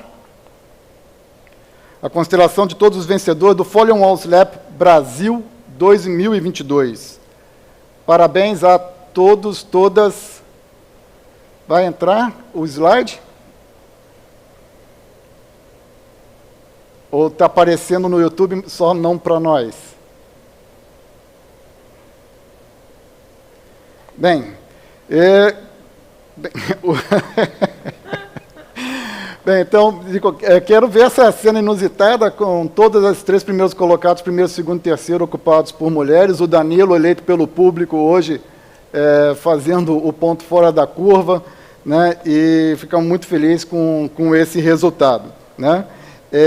Já vou adiantando aqui que nos próximos dias, a nossa equipe, a Daniela, o Tiago, né, vai começar a entrar em contato com aquelas que, então, ganharam a passagem à Alemanha, a Isabela, a Thaís e a Camila. Tá certo? Não vamos ter a imagem com todos os premiados. Eu não tenho mais texto. Alguém quer falar alguma palavra? Mas a gente não tem microfone, né? Vamos com o microfone, já conseguiu? Alguém quer? Bem, eu vou então dar uma de repórter, jornalista aqui. Agora. Aí temos todos os nossos premiados de hoje. Não, mas está errado o quadro. O Danilo não é o primeiro lugar, o Danilo é do público. Então volta o microfone. Enquanto arruma aí, né? Obrigado. Bem, vou dar aqui uma de repórter e vou então fazer algumas perguntas. Thaís, você que esteve aqui hoje pela primeira vez, é uma jornalista, como é que foi essa sua experiência? Gente, na verdade sou eu que faço as perguntas, né? Eu não estou acostumada. Fique à vontade. Do outro lado. Eu achei que foi uma experiência muito legal, tem muitas ideias bacanas, mesmo as pessoas que não ganharam, que não foram premiadas. Eu acho que vou fazer uma pergunta para você. Pode sair do papel e pode virar uma solução inovadora e interessante para a sociedade. Então, queria deixar aí para quem não foi premiado dessa vez para continuar, porque a gente viu muita coisa interessante e não foi tão fácil assim escolher os 3 primeiros. Obrigado, Thaís. Vou agora fazer uma pergunta para o Carlos Eduardo, porque o Carlos Eduardo é o nosso veterano aqui no júri, já não sei quantos anos você participa como representante da Embrapi, né, que faz representa esse setor da interseção da ciência para a indústria. Comparando com os Fallen Walls anteriores, como é que foi essa experiência? É sempre uma experiência muito boa, né? Parabenizar todos os que participaram, né? Mesmo, já falaram, não somente os que venceram. Fazer uma propaganda aí, dizer que a Embrapi, né, que apoia a inovação no Brasil, tem oportunidade, mesmo aqueles que perderam, quiserem fazer projetos, buscar alguma das unidades, tem recurso para incentivar que essas ideias se tornem produtos e que a gente consiga efetivamente fazer essas barreiras caírem, né, e sendo ajudados aí pela Embrapi. Tá? Mas parabéns mesmo, acho que foi muito, muito interessante, são ideias efetivamente inspiradoras, né, e que vocês consigam levar esses ideais para frente e implementá-las. Obrigado. Marcos, posso fazer uma pergunta a você? Então, o Marcos, ele é diretor da Federação das Indústrias aqui do estado do Rio Grande do Sul e também foi presidente da Câmara Brasil-Alemanha. Eu queria perguntar, essas duas organizações têm também programas para jovens empreendedores? Não, todos têm, né? E o que eu acho muito importante nesse evento aqui, que eu participei pela primeira vez também, é a questão do ecossistema, né? A gente está dando oportunidade, porque boas ideias a gente tem, boas universidades nós temos, né? Bons projetos, e esse ecossistema, então que dá a oportunidade de dar um empurrãozinho, né, a esses projetos para que eles acelerem. E sim, tanto a Câmara, a Câmara ativamente participa principalmente desses projetos ligados aí à Alemanha, né? E a Federação das Indústrias também, então na área de educação, a gente tem o IEL, né, que é o Instituto de Preparação mais executiva, né? Então aí a empresa tem que estar um pouco mais pronta, né, para estar dentro do ambiente lá da Federação das Indústrias. Mas parabéns a todos, parabéns aos vencedores e parabéns a todos por participar. Acho que a jornada empresarial, né, isso aqui é um empurrãozinho apenas numa longa jornada aí, incentivo todos e perseverem, né? Perseverem. Já é. Obrigado. Tatiana, posso fazer uma pergunta a você? Pode, claro. Né? Te peguei desprevenida, né? Então, a Tatiana, ela também participa, também é organizadora de uma outra atividade também para jovens empreendedores, estudantes. Eu queria que você falasse um pouco também dessa experiência e como é também então, aqui do Folha House. Obrigada, Márcio. Primeira vez que eu participo aqui como jurada, só participava como ouvinte das outras instituições. E essa atividade que o Márcio comentou chama-se o evento Moving the Cities, que é organizado em parceria com a Alemanha, através da parceria que a gente tem com a DWIH, DAD e o AS7. E é focado, então, esse ano a gente volta para o presencial e são soluções para problemas globais e que a gente possa atuar de forma local aqui. Então, com as nossas parceiras PUC, URGS e Unicinos, a gente vem organizando isso já há algum tempo e esse ano a gente volta para o presencial. Espera contar com a presença, né, de todos que estão aqui. E quem quiser se inscrever, se inscreva, estão abertas as inscrições ainda. Muito obrigado, Tatiana. Bem, agora temos a imagem dos vencedores com todos nos quadradinhos certos. Muito bem, estão aí. Então, nossa equipe está agora registrando, fazendo fotos, né, todo mundo feliz. Nós também com o resultado. Bem, e então, assim estamos chegando ao fim de mais um FWL Lab Brasil. Nós agradecemos sua audiência, seu engajamento, sua participação. E já quero convidá-los aqui para acompanhar a grande final do FWL Lab 2022, com até 100 participantes de todo o mundo, no dia 7 de novembro, com transmissão ao vivo pela internet, pela própria FWL Foundation. Mais detalhes em breve nos canais do Centro Alemão de Ciência e Inovação, São Paulo. Acompanhe nossas atividades e anúncios de programas de bolsas e fomentos em nosso website, nas nossas redes sociais, que são basicamente o LinkedIn e o Twitter, e assinando nossa newsletter.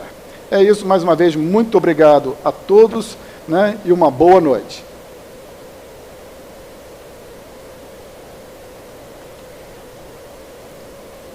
E agora eu fiquei com...